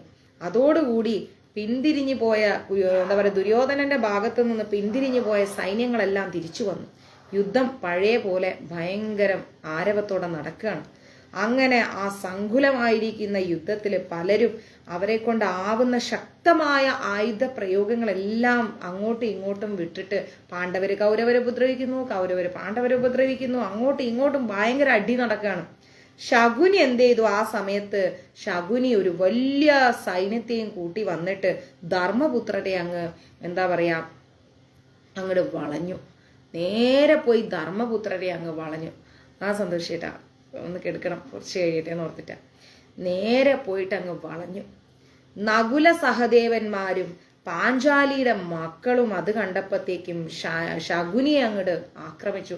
നകുല സഹദേവന്മാരും പാഞ്ചാലിയുടെ മക്കളും നോക്കുന്ന സമയത്ത് ഈ മറ്റേ ശകുനി വന്നിട്ട് നമ്മുടെ ധർമ്മപുത്രനെ അങ്ങ് വളഞ്ഞു പിടിച്ചേക്കാണ്. ശകുനിയും സൈന്യങ്ങളും നോക്കിയിരിക്കോ, നകുല സഹദേവന്മാര് സ്വന്തം ചേട്ടനല്ലേ, പാഞ്ചാലിയുടെ മക്കൾ നോക്കിയിരിക്കോ. എല്ലാരും കൂടി കേറി അങ്ങോട്ട് നിരങ്ങി തേച്ച് ഒട്ടിച്ചു കളഞ്ഞു. ആരെ, നമ്മുടെ ശകുനിയെ.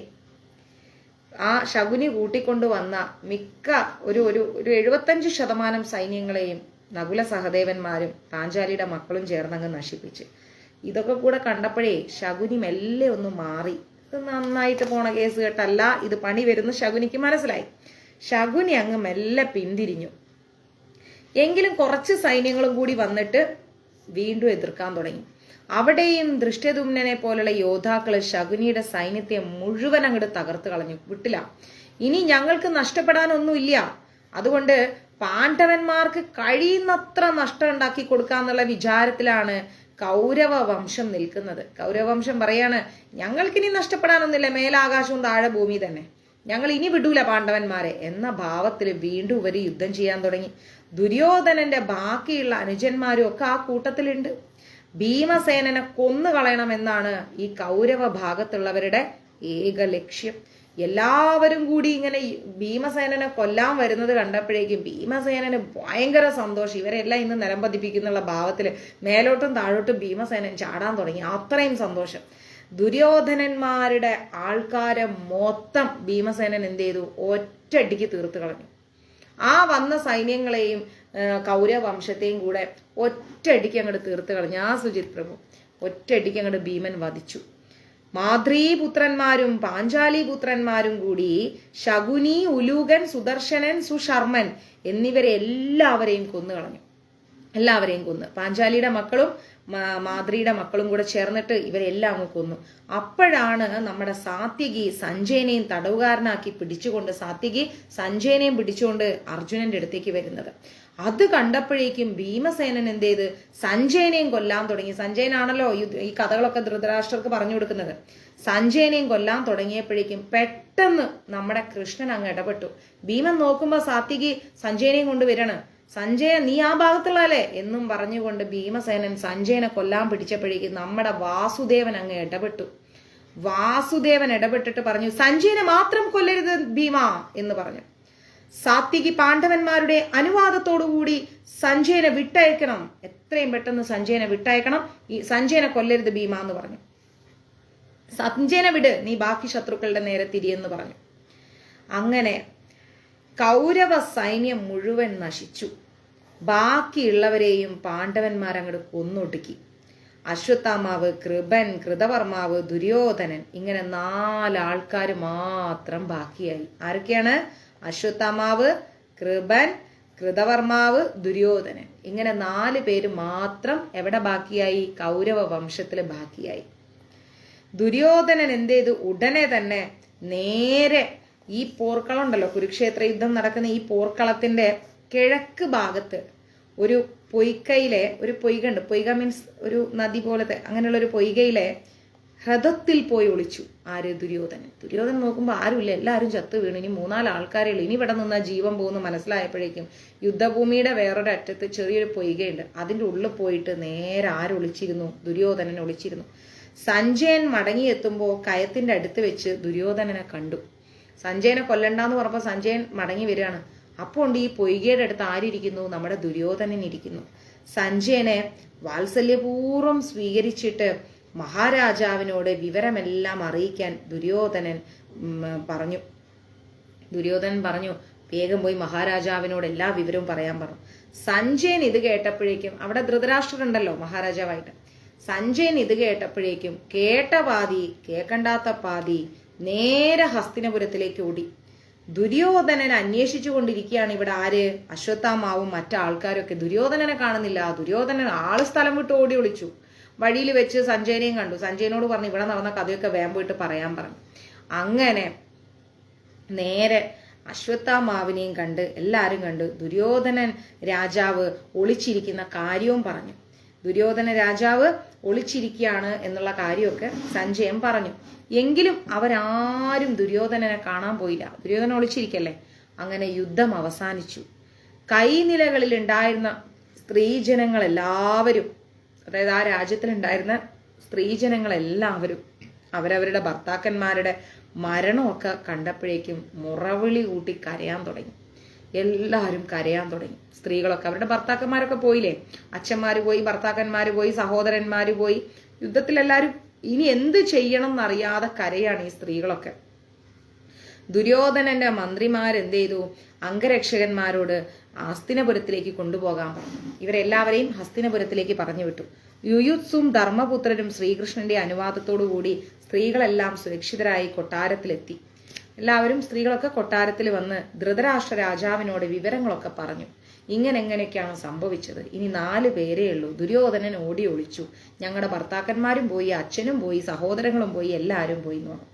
അങ്ങനെ ഇരിക്കുന്ന സമയത്ത് രാജാവിന്റെ അനുവാദത്തോടു കൂടി പാണ്ഡവ ശിബിരത്തിലേക്ക് മടങ്ങുന്ന യുയുത്സു എന്തായി? വഴിയിൽ വെച്ചിട്ട് വിതുരനെ കണ്ടു.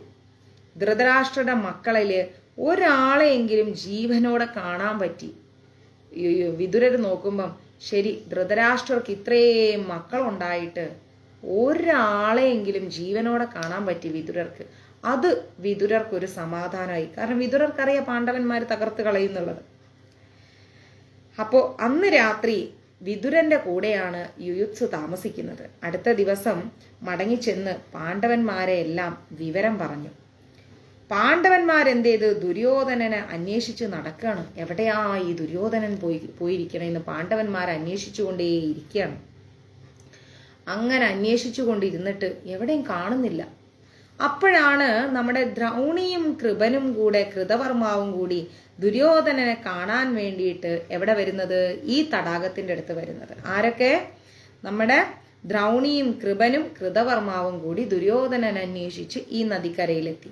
ഓക്കെ, അവര് മായ കൊണ്ട് ജലം സ്തംഭിപ്പിച്ചു. ആ നദിയിലുണ്ടായിരുന്ന മായ കൊണ്ട് ജലം സ്തംഭിപ്പിച്ചു. 500 കൗണ്ടായില്ലേ? ഹരേ കൃഷ്ണ.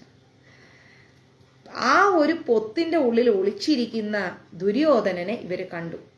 വീണ്ടും വീണ്ടും വിളിച്ച് യുദ്ധത്തിന് പോകാൻ പറഞ്ഞു. ഇവര് പറഞ്ഞു, ഇങ്ങനെ ഒളിച്ചിരിക്കാൻ പാടില്ല, വേഗം യുദ്ധത്തിന് പോകാൻ പറഞ്ഞു. പാണ്ഡവന്മാരെല്ലാവരും മുറിവൊക്കെ ഏറ്റ് കൈയും കാലൊക്കെ മുറിഞ്ഞ് ക്ഷീണിച്ചിരിക്കുകയാണ്. ഈ ക്ഷീണിച്ചിരിക്കുന്ന സമയത്ത് യുദ്ധം ചെയ്താൽ കുറച്ച് എളുപ്പത്തിൽ നമുക്ക് വിജയിക്കാൻ പറ്റും, വേഗം ചെല്ലെന്ന് പറഞ്ഞ് വീണ്ടും ഇവരെല്ലാവരും കൂടെ ദുര്യോധനനെ ഇളക്കി വിട്ടു. യുദ്ധത്തിൽ ജയിച്ച് രാജ്യം നേടുന്നതോ അല്ലെങ്കിൽ മരിച്ച് സ്വർഗം നേടുന്നതോ ആണ് ക്ഷത്രിയ ധർമ്മം. ഒന്നുകിൽ യുദ്ധം ചെയ്യുക, യുദ്ധം ചെയ്തിട്ട് രാജ്യം നേടുക, അല്ലെങ്കിൽ യുദ്ധത്തില് തോറ്റിട്ട് മരിച്ചിട്ട് സ്വർഗം നേടുക. രണ്ടായാലും ഒരേപോലെയാണ്, ഇങ്ങനെ ഒളിച്ചിരിക്കരുതെന്ന് പറഞ്ഞു. ഇതെല്ലാം കൂടി കേട്ടപ്പോഴേക്കും നമ്മുടെ ദുര്യോധനന് വീണ്ടും യുദ്ധം ചെയ്യണമെന്ന് ഒരു താല്പര്യം വന്നു. അങ്ങനെ ഇരിക്കെ യുദ്ധത്തിൽ ജയിച്ച് എന്താ പറയുന്നത്, അല്ല ഈ ഇതുണ്ടല്ലോ നമ്മുടെ പൊത്തിൻ്റെ ഉള്ളിൽ, ഒരു വെള്ളത്തിന്റെ പൊത്തിൻ്റെ ഉള്ളിലാണല്ലോ പോയി ഒളിച്ചിരിക്കുന്നത്. ജലസ്തംഭനം ചെയ്ത് ഇവിടെ ഒളിച്ചിരിക്കുന്നത് ശരിയല്ല എന്ന് ഇവർ പറഞ്ഞപ്പം ദുര്യോധനൻ പറയാണ്, കൂട്ടുകാരെ, ഞാൻ ഇവിടെ ഒളിച്ചിരിക്കുന്നതല്ല, 2 ദിവസം വിശ്രമിക്കാൻ വന്നതാണ്. ഞാൻ യുദ്ധഭൂമിയിൽ നിന്ന് പേടിച്ചൊന്നും വന്നതല്ല, എനിക്ക് നല്ല ധൈര്യമൊക്കെ ഉണ്ട്. ദുര്യോധനൻ പറയാണ്. ലീലാമ്മേ, ദുര്യോധനൻ പറയാണ്, നിങ്ങൾ വിചാരിക്കുന്ന പോലെ ഞാൻ പേടിച്ചൊളിച്ചിരിക്കുന്നതൊന്നുമല്ല, ഞാൻ 2 ദിവസം വിശ്രമിക്കാൻ വന്നതാണ്. ഇപ്പോൾ ഞാൻ കുറച്ച് ക്ഷീണിച്ചിരിക്കുകയാണ്, പാണ്ഡവന്മാരും ക്ഷീണിച്ചിരിക്കുകയാണ്. അതുകൊണ്ട് പെട്ടെന്ന് ഞാനിനി എന്തായാലും യുദ്ധത്തിന് പോലെ. സംഭവം ദുര്യോധനന് പേടിയായിട്ടാണ്, അത് വേറെ കാര്യം. പക്ഷെ ആള് വീണിടം വിഷ്ണുലോകാക്കാണ്. ഇനി കുറച്ച് വിശ്രമമൊക്കെ കഴിഞ്ഞ് എനിക്ക് കുറച്ച് ശക്തിയൊക്കെ കിട്ടിയിട്ട് എൻ്റെ വീര്യശൂര പരാക്രമം എന്തെന്നുള്ളത് ഞാൻ നിങ്ങൾക്ക് കാണിച്ചു തരാം. ആരാ പറയുന്നത്? ദുര്യോധനൻ പറയാണ്. നമുക്ക് ആ സമയം എൻ്റെ ക്ഷീണമൊക്കെ മാറിയിട്ട് ക്ഷത്രിയ ധർമ്മം നമുക്ക് പ്രാവർത്തികമാക്കാം. ദുര്യോധനന്റെ ബുദ്ധി നോക്കണം. ഇതിലൊരു സംശയമില്ല, ഞാൻ വരും. ഞാൻ 2 ദിവസം റെസ്റ്റ് എടുത്തിട്ട് എൻ്റെ ശക്തി എന്താന്ന് ഞാൻ പാണ്ഡവന്മാരുടെ മുമ്പിൽ കാണിച്ചു കൊടുക്കാം. അത് നിങ്ങൾ കണ്ടോളൂ. നിങ്ങൾ വിചാരിക്കുന്ന പോലെ ഞാനിങ്ങനെ ജലം സ്തംഭിപ്പിച്ച് ഇവിടെ ഒളിച്ചൊന്നിരിക്കില്ല, ഞാനൊന്ന് റെസ്റ്റ് എടുക്കാൻ വന്നതാണ്. ഇത് കേട്ടപ്പോഴേക്കും നമ്മുടെ അശ്വത്ഥാമാവന് ഒരു സന്തോഷം. രാജാവേ, നമുക്ക് പോരിൽ ജയിക്കാം, ജയം നമുക്ക് ഉറപ്പായിട്ടും കിട്ടും. പാഞ്ചാലന്മാരെ വധിക്കാതെ ഞാൻ യുദ്ധത്തിൽ നിന്ന് വരില്ല. അശ്വത്ഥാമാവ് പറയാണ്, പാണ്ഡവന്മാരെ കൊല്ലാതെ ഞാൻ വരൂല രാജാവേ. അങ്ങയുടെ വിശ്രമമൊക്കെ കഴിഞ്ഞിട്ട് പുറത്തു വാ, അതുവരെ അങ്ങ് ഇവിടെ ഒളിച്ചിരിക്കേ. അങ്ങയുടെ വിശ്രമമൊക്കെ കഴിഞ്ഞിട്ട് അങ്ങ് പുറത്തു വാ. അങ്ങനെ പറഞ്ഞുകൊണ്ട് നേരെ ഭീമസേനന് മാംസം എത്തിച്ചു കൊടുത്തുകൊണ്ടിരുന്ന ചില വേടന്മാര് മാംസവും ചുമന്ന് ക്ഷീണിച്ച് വെള്ളം കുടിക്കാനായിട്ട് അവിടെ എത്തി. ഭീമസേനന് മാംസം എത്തിച്ചു കൊടുക്കും. അപ്പൊ നിങ്ങൾ ചോദിക്കും, മാതാജി അവരൊക്കെ മാംസം കഴിക്കുന്നു, നമ്മൾ എന്താ കഴിക്കാത്തത്? നമ്മളും അവരും തമ്മിൽ ഒരുപാട് വ്യത്യാസമുണ്ട്. മനുഷ്യർക്ക് കുറേ നിയമങ്ങളുണ്ട്. കാരണം നമ്മൾ ഏറ്റവും താഴെ കിടക്കുന്നവരാണ്. നിയമങ്ങൾ പാലിച്ചിട്ടേ നമ്മൾ അവരുടെ കാറ്റഗറിയിലേക്ക് എത്തത്തുള്ളൂ. ഓക്കെ, അങ്ങനെ കുറച്ച് വേടന്മാര് നമ്മുടെ ഭീമസേനന് മാംസം എത്തിച്ചു കൊടുക്കാറുണ്ട്. ആ വേടന്മാര് എല്ലാവരും കൂടെ മാംസവും ചുമന്നുകൊണ്ട് ക്ഷീണിച്ച് വെള്ളം കുടിക്കാനായിട്ട് ഈ നദിയുടെ തീരത്ത് വന്നു. അവർ ദുര്യോധനനും ദ്രൗണിയും തമ്മിലുള്ള സംഭാഷണം ഒളിച്ചിരുന്ന് കേട്ടു. ഈ വേടന്മാര് നമ്മുടെ ഭീമസേനനും ദുര്യോധനനും ദ്രൗണിയായിട്ട് സംസാരിച്ചുകൊണ്ടിരിക്കുന്നത് ഈ വേടന്മാര് ഒളിച്ചിരുന്ന് കേട്ടു. അപ്പൊ അവര് വിചാരിച്ചു, ഈ വിവരം എത്രയും പെട്ടെന്ന് പോയിട്ട് ഭീമസേനനോട് പറഞ്ഞു കൊടുക്കാം. ഇവിടെ ഒരു നദിയുണ്ട്, ആ നദിയിലെ ജലത്തെയൊക്കെ സ്തംഭിപ്പിച്ചിട്ട് ദുര്യോധനൻ ഇവിടെ വന്ന് ഒളിച്ചിരിക്കുകയാണെന്ന് പറഞ്ഞു കൊടുക്കാന്ന് ആര് വിചാരിച്ചു? വേടന്മാര് വിചാരിച്ചു. ആരോട് പറഞ്ഞു കൊടുക്കാന്ന്? ഭീമനോട് പറഞ്ഞു കൊടുക്കാന്ന്. അങ്ങനെ പറഞ്ഞു കൊടുത്താൽ ഭീമൻ ഒരുപാട് ധനവും സമ്മാനവും ഒക്കെ ഞങ്ങൾക്ക് തരും എന്ന് ചിന്തിച്ചിട്ട് വേടന്മാരെന്ത് ചെയ്ത് നേരെ ഓടി ഭീമസേനന്റെ അടുത്തേക്ക്, പാണ്ഡവന്മാരുടെ അടുത്തേക്ക് ഓടിച്ചെന്നു. അവരവിടെ ദുര്യോധനനെ തപ്പി നടക്കുകയാണ്. ആ സമയത്താണ് പാണ്ഡവന്മാര് വിജയിച്ചിട്ട് ദുര്യോധനനെ അന്വേഷിച്ച് കാണാതെ ഇങ്ങനെ നോക്കിയിരിക്കണം. എവിടെ പോയി ഒളിച്ചു ഇവനെ കാണുന്നില്ലല്ലോ ഇവിടെ എവിടെയും എന്നാലോചിച്ചുകൊണ്ട് ആരിയ്ക്കുന്നു? നമ്മുടെ പാണ്ഡവന്മാരിയ്ക്കുകയാണ്. എവിടെയാണ് രാജാവ് ഒളിച്ചിരിക്കുന്നത് എന്ന് അറിയാനായിട്ട് ചാരന്മാരെ 4 സൈഡിലേക്കും വിട്ടിരിക്കുകയാണ്. പക്ഷെ അവരാർക്കും ദുര്യോധനൻ എവിടെയാ ഒളിച്ചിരിക്കണേന്ന് എന്താ പറയുന്നത്, ഒരാൾക്കും കണ്ടുപിടിക്കാൻ പറ്റിയിട്ടില്ല. ആ സമയത്താണ് നമ്മുടെ വേടന്മാർ ഓടിക്കെതച്ചിങ്ങനെ വന്നത്. അവരെന്ത് ചെയ്ത് ദ്വാരപാലകന്മാര് തടഞ്ഞു ഈ വേടന്മാരെ. ഓടിക്കേറുകയാണ് ഇവർ താമസിക്കുന്നിടത്തേക്ക്. അപ്പൊ ദ്വാരപാലകന്മാര് തടഞ്ഞു നിർത്തി. അതൊന്നും മൈൻഡാക്കാതെ അവരെയൊക്കെ തട്ടിയിട്ടിട്ട് നമ്മുടെ വേടന്മാർ ഓടി വരികയാണ്. ഭീമസേനന്റെ അടുത്ത് വന്നിട്ട് പറഞ്ഞു, രാജാവേ, ഞങ്ങൾ ദുര്യോധനനെ കണ്ടെത്തി. അവിടെയുള്ളൊരു പുഴയുണ്ട്, ആ വെള്ളമൊക്കെ സ്തംഭിപ്പിച്ച് അതിന്റെ ഉള്ളിൽ, അതിന്റെ പൊത്തിന്റെ ഉള്ളിൽ കയറി ഒളിഞ്ഞിരിക്കുകയാണ് അളിയൻ, അവിടെ ഉണ്ട് എന്നങ്ങ് പറഞ്ഞു. അത് കേട്ടപ്പോ ഭീമൻ എന്ത് ചെയ്തു, കുറെ പൈസയൊക്കെ നേരെ ഈ വേടന്മാർക്ക് കൊടുത്ത് സന്തോഷത്തോടു കൂടി കൊടുത്തു. ഭീമസേനൻ എന്ത് ചെയ്തു, അതെല്ലാം കൊടുത്തു കഴിഞ്ഞിട്ട് ധർമ്മപുത്രന്റെ അടുത്ത് ചെന്നിട്ട് പറഞ്ഞു, ദുര്യോധനൻ ഹദ്രത്തിൽ ഒളിച്ചിരിക്കുന്നുണ്ട് എന്ന് പറഞ്ഞു കൊടുത്തു. ദുര്യോധനൻ ആര് പറഞ്ഞു കൊടുത്തു? നമ്മുടെ ഭീമസേനൻ നമ്മുടെ ധർമ്മപുത്രരോട് പറഞ്ഞു കൊടുത്തു. ദുര്യോധനനെ കണ്ടുകിട്ടി എന്നുള്ള സന്തോഷത്തോടു കൂടി ധർമ്മപുത്രൻ എന്ത് ചെയ്തു, കൃഷ്ണനെ മുമ്പിൽ നിർത്തിയിട്ട് അനുചരന്മാരോടും കൂടി നേരെ അങ്ങോട്ടേക്ക് പുറപ്പെട്ടു. സൈന്യങ്ങളൊക്കെ സന്തോഷം മുഴക്കിക്കൊണ്ട് അവരെ പിന്നാലെ അങ്ങ് പോവാണ്. പാണ്ഡവന്മാര് വരുന്നെന്നറിഞ്ഞപ്പോഴേക്കും കൃതവർമ്മനും കൃപനും അശ്വത്ഥാമാവും എല്ലാവരും ദുര്യോധനന്റെ അടുത്ത് നിന്ന് കഥ പറയായിരുന്നു. ആരൊക്കെ? കൃതവർമാവ്, കൃപൻ, അശ്വത്ഥാമാവ് എല്ലാരും കൂടെ ഈ ഒളിച്ചിരിക്കുന്ന നമ്മുടെ ദുര്യോധനന്റെ അടുത്ത് നിന്ന് ഇങ്ങനെ കഥ പറഞ്ഞുകൊണ്ടിരിക്കുകയാണ്. ഇവര് പെട്ടെന്ന് നോക്കുമ്പോൾ ഒരു കുളമ്പടി ശബ്ദമൊക്കെ കേട്ട് നോക്കുന്ന സമയത്ത് എന്തായി, പാണ്ഡവന്മാർ ഇങ്ങോട്ട് വരുന്നുണ്ട്. ഇത് കണ്ടപ്പോഴേക്കും ഈ ദുര്യോധനനോട് വർത്താനം പറഞ്ഞു നിന്നവര് പറഞ്ഞു, ശരി ദുര്യോധന മഹാരാജാവ് അതിൻ്റെ ഉള്ളിൽ തന്നെ ഒളിച്ചിരുന്നോളൂ കേട്ടോ, 2 ദിവസം വിശ്രമം കഴിഞ്ഞ് ഇറങ്ങിക്കോ, ഞങ്ങൾ പോവാന്നും പറഞ്ഞുകൊണ്ട് നമ്മുടെ കൃതവർമ്മനും കൃപനും എല്ലാരും കൂടി അവിടുന്ന് സ്ഥലം വിട്ടു. അവിടെ നിന്നില്ല. അശ്വങ്ങളെയൊക്കെ തേരിൽ നിന്നൊക്കെ അഴിച്ചു വിട്ടിട്ട് അവരിങ്ങനെ വിശ്രമിക്കുകയാണ്. പാണ്ഡവന്മാര് വരുന്നതിങ്ങനെ ഒളിച്ചിരുന്ന് നോക്കി. ഇനി ഉണ്ടാവുന്നത് എന്തായിരിക്കും എന്നറിയാതെ ഇവർ ഒളിച്ചൊരു ആൽമരത്തിന്റെ ചോട്ടിലിരിക്കുകയാണ്. യുധിഷ്ഠിരനും കൂട്ടുകാരും കൂടെ എവിടെ എത്തി? നദിയുടെ അടുത്തെത്തി. മായ കൊണ്ട് ജലസ്തംഭനമൊക്കെ നടത്തി ആ ഒരു പൊത്തിന്റെ ഉള്ളിൽ മുങ്ങിക്കിടക്കുന്ന ദുര്യോധനനെ എങ്ങനെ വധിക്കാന്നാണ് പാണ്ഡവന്മാര് പിന്നെ ആലോചിക്കുന്നത്. കൃഷ്ണൻ മുമ്പ് പറഞ്ഞിട്ടുള്ള പല പല പല കാര്യങ്ങളും അവരിങ്ങനെ ഓർത്തു.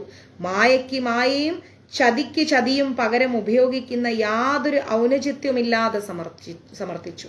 കൃഷ്ണൻ പറഞ്ഞിട്ടുണ്ട്, മായയെ മായ കൊണ്ട് തന്നെ തീർക്കണം, ചതിയെ ചതി കൊണ്ട് തന്നെ തീർക്കണം എന്ന് കൃഷ്ണൻ പറഞ്ഞു കൊടുത്തിട്ടുണ്ട്. പാണ്ഡവന്മാർ അതങ്ങോട്ട് സ്വീകരിച്ചു. ധർമ്മപുത്രർ എന്ത് ചെയ്ത് നദീതീരെ ചെന്നിട്ട് ദുര്യോധനനോട് അങ്ങ് വിളിച്ചു പറയാണ്, ദുര്യോധന, ഞങ്ങൾ വളരെ നേരമായി നിന്നെ അന്വേഷിച്ചുകൊണ്ട് നടക്കുകയാണ്. നീ ഇവിടെ വന്ന് ഒളിച്ചിരിക്കുന്നത് എന്തിനാ? ബന്ധുജനങ്ങളെയും സ്നേഹിതന്മാരെയും എല്ലാം നശിപ്പിച്ചിട്ട് നീ ഇനിയും ജീവിച്ചിരിക്കാൻ ആഗ്രഹം ഉണ്ടായിട്ടാണോ നീ ഈ പൊത്തിന്റെ ഉള്ളിൽ വന്ന് ഒളിച്ചിരിക്കുന്നത്? ഇത് ക്ഷാത്രധർമ്മമാണോ ദുര്യോധന? നീ ഇത്രയും ഭീരുവായി പോയില്ലേ, പേടിത്തൊണ്ടനായി പോയില്ലേ? നീ ഇവിടെ മായ കൊണ്ട് ജലസ്തംഭനം നടത്തിയിട്ട് ഒളിച്ചിരിക്കാൻ നിനക്ക് നാണമില്ലേ? നീ രക്ഷപ്പെടില്ലേ ദുര്യോധന? നിന്നെ രക്ഷപ്പെടാൻ ഞങ്ങൾ അനുവദിക്കില്ല. ഒരു ക്ഷത്രിയനെ പോലെ നീ പുറത്തു വന്ന് യുദ്ധം ചെയ്തു ദുര്യോധന. ഞങ്ങളെ ജയിച്ച് നീ രാജ്യം നേട്, അല്ലെങ്കിൽ നീ മൃത്യു വരിച്ചിട്ട് നീ സ്വർഗത്തിൽ പോ. മൗനമായിട്ട് നിനക്ക് ജീവിക്കാനുള്ള അവസരം ഉണ്ടാക്കി തരാൻ വേണ്ടിയാണ് കൃഷ്ണനെയും കൃഷ്ണന്റെ കൂടെ ദൂതന്മാരെയൊക്കെ ഞാൻ അയച്ചത്. അന്ന് ഒരു സൂചി കുത്താനുള്ള സ്ഥലം പോലും നീ ഞങ്ങൾക്ക് തരൂലെന്നല്ലേ പറഞ്ഞത്? ആ ധൈര്യവും പ്രതാപമൊക്കെ ഇപ്പൊ എവിടെ പോയി? ഈ നദിയുടെ അടുത്ത് വന്നിട്ട് ഈ വെള്ളം സ്തംഭിപ്പിച്ച് അതിന്റെ പൊത്തിൽ കയറി നീ ഒളിച്ചിരിക്കുക. നീ അന്ന് പറഞ്ഞ സൂചി കുത്താൻ പാണ്ഡവന്മാർക്ക് ഇടം കൊടുക്കൂല എന്ന് പറഞ്ഞ നിന്റെ ധൈര്യമൊക്കെ എവിടെ പോയി? ഇപ്പൊ ആ ധൈര്യവും പ്രതാപവും ഒന്നും നിനക്കില്ലേ? വീരന്മാരെ പോലെ ആണുങ്ങളെ പോലെ വന്ന് യുദ്ധം ചെയ്യും, അതാണ് വേണ്ടത്, അല്ലാതെ ഒളിച്ചിരിക്കല്ല വേണ്ടത്. ഇത് ആര് പറഞ്ഞു? നമ്മുടെ ധർമ്മപുത്രൻ ദുര്യോധനനോട് പറഞ്ഞു. നീ വാ, യുദ്ധത്തിന് റെഡിയാവും, വീരന്മാരെ പോലെ നീ യുദ്ധം ചെയ്യ് എന്നങ്ങ് പറഞ്ഞു. ധർമ്മപുത്രൻ പറഞ്ഞതെല്ലാം കൂടി കേട്ടപ്പോഴേക്കും ദുര്യോധനൻ എന്ത് ചെയ്ത്, നേരെ ഒളിച്ചിരിക്കുന്ന പൊത്തിന്റെ ഉള്ളെന്ന് ദുര്യോധനൻ പറയാണ്, ഹേ കുരുനന്ദന, ഞാൻ ആർക്കു വേണ്ടിയാണ് ഇനി യുദ്ധം ചെയ്യുന്നത്? മുത്തച്ഛനും ആചാര്യനും കർണനും ശല്യരും എല്ലാരും പോയി. സഹായികളില്ലാത്ത ഏതു രാജാവാണ് രാജ്യം പരിപാലിക്കാൻ ആഗ്രഹിക്കുന്നത്? അതുകൊണ്ട് നീ തന്നെ നിന്റെ രാജ്യം പരിപാലിച്ചോ. ഞാൻ മരവുരി എടുത്ത് കാട്ടിലേക്ക് പോകാനാണ് തീരുമാനിച്ചത്. ഞാൻ നിന്നോട് യുദ്ധം ചെയ്യാനൊന്നും വരൂല. എനിക്കിനി രാജ്യവും വേണ്ട. ഞാൻ നേരെ സന്യാസവേഷം മരവുരിയൊക്കെ ഉപയോഗിച്ചിട്ട് ഞാൻ കാട്ടുപോകും. നീ ഭരിച്ചോ, രാജ്യമൊക്കെ നീ തന്നെ എടുത്തോ. എന്റെ അനുജന്മാരൊക്കെ മരിച്ചുപോയി. നിന്നെയും പാഞ്ചാലന്മാരെയും നശിപ്പിക്കാനുള്ള കരുത്ത് ഇന്നും എനിക്കുണ്ട്. പക്ഷേ ഞാൻ വെറുതെ ആ കരുത്ത് നിന്റെ മുന്നിൽ കാണിക്കില്ല, ദുര്യോധനൻ പറയണം. അതുകൊണ്ട് വേഗം പോയിട്ട് മക്കൾ എന്നെ രാജ്യം ഭരിച്ചു. എനിക്ക് നിങ്ങളുടെ രാജ്യമൊന്നും വേണ്ട. ഞാൻ ഈ പൊത്തിന്റെ ഉള്ളിൽ നിന്ന് പുറത്തു വരൂല. ദുര്യോധനൻ പറയണം, ഞാൻ ഇനി പുറത്തു വരൂല, നിങ്ങൾ എന്നെ രാജ്യമൊക്കെ ഭരിച്ചോളാൻ പറഞ്ഞു.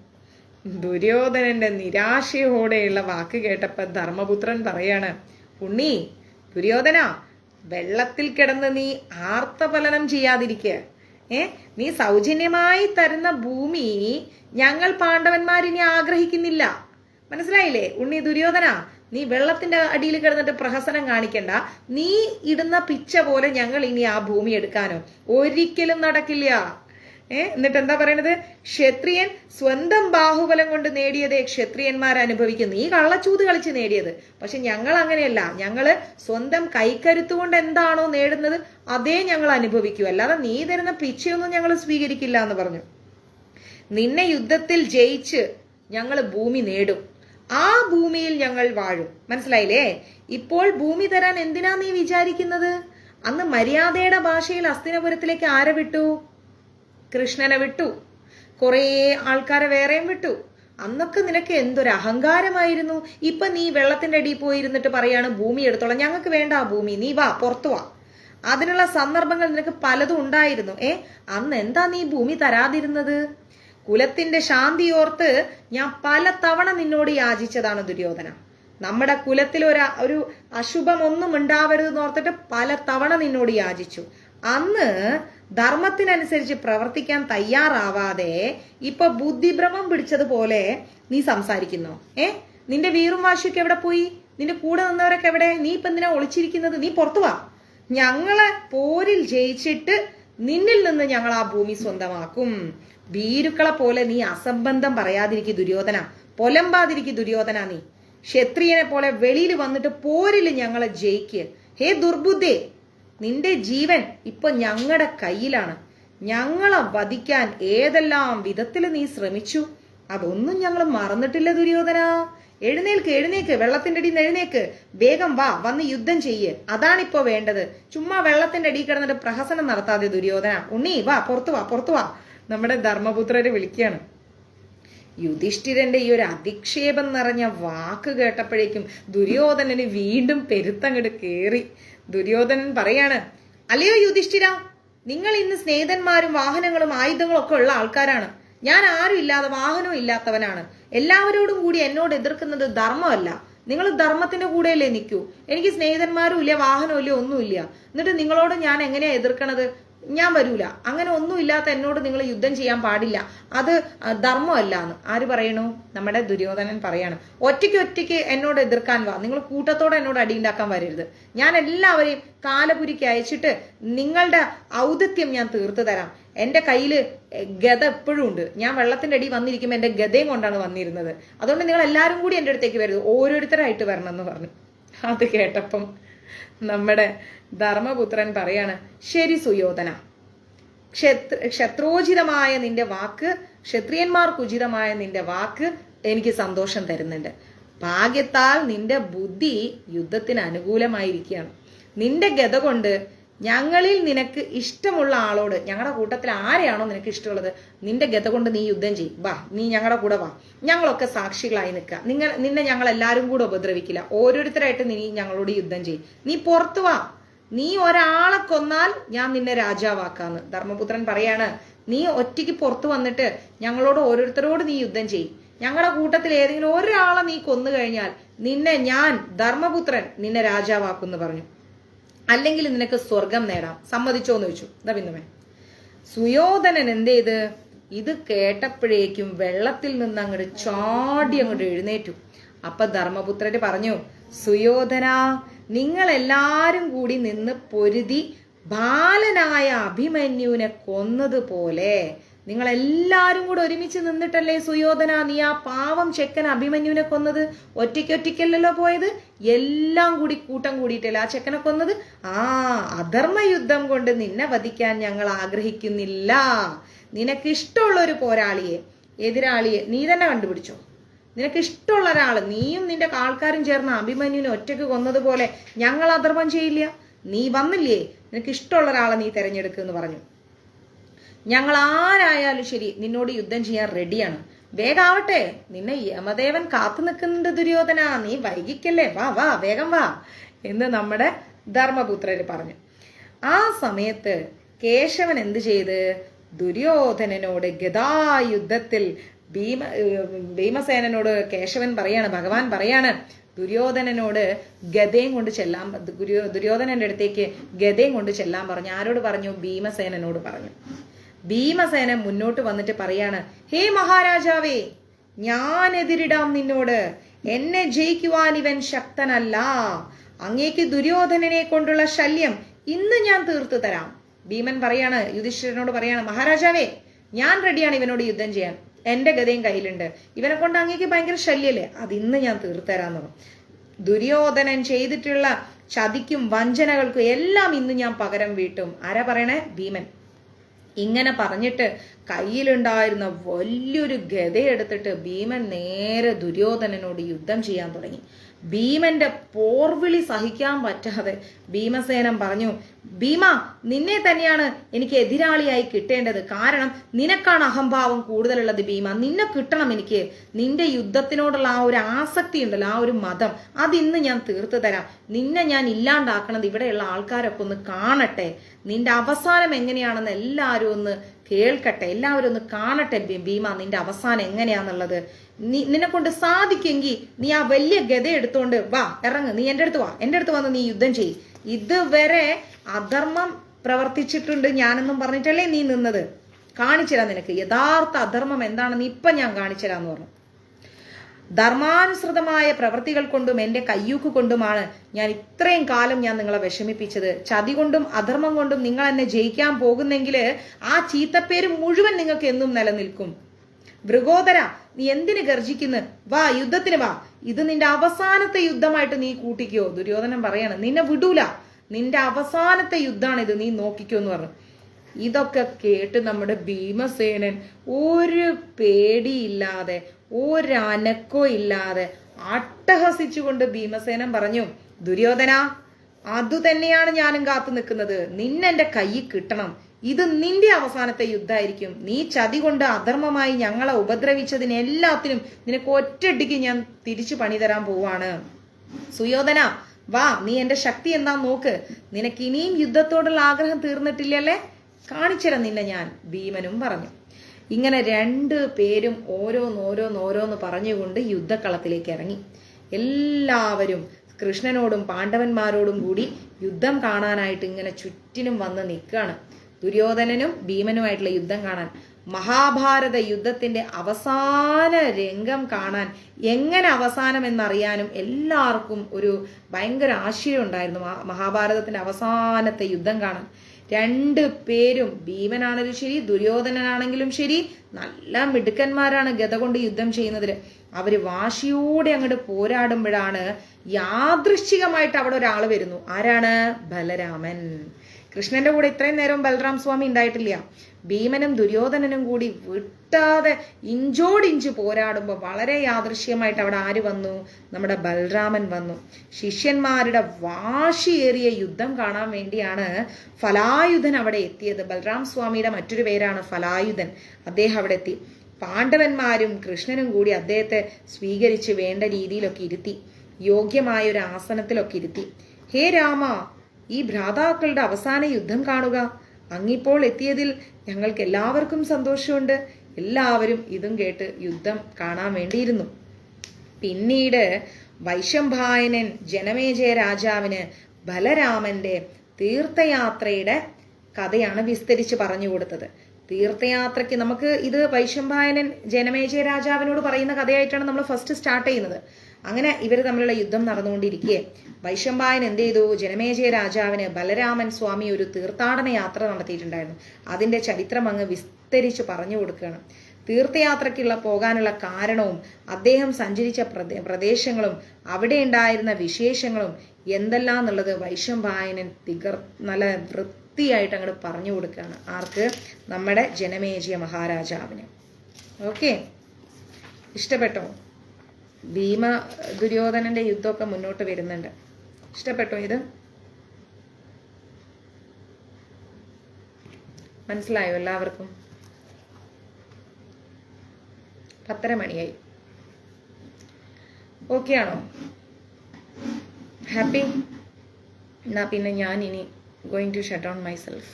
വയ്യ, ഭയങ്കര ടയർഡാ. ബാക്കി നാളെ എടുക്കാം കേട്ടോ. സമയത്തായി 10:30 മണി. ഇഷ്ടപ്പെട്ടു, മനസ്സിലായി. നല്ല രസമുണ്ടല്ലേ കഥ കേട്ടിരിക്കാൻ. ഇങ്ങനെ കഥ പറഞ്ഞു തരുമ്പോൾ മൊബൈലും താഴെ വെച്ചിട്ട് ഇങ്ങനെ കേട്ടിരിക്കാൻ. എനിക്ക് ആരെങ്കിലും ഇതുപോലെ പറഞ്ഞെന്നെങ്കിൽ എത്ര നന്നായേനെ. നല്ല ക്ലാസ്. ഹാപ്പി. ഹരേ കൃഷ്ണ.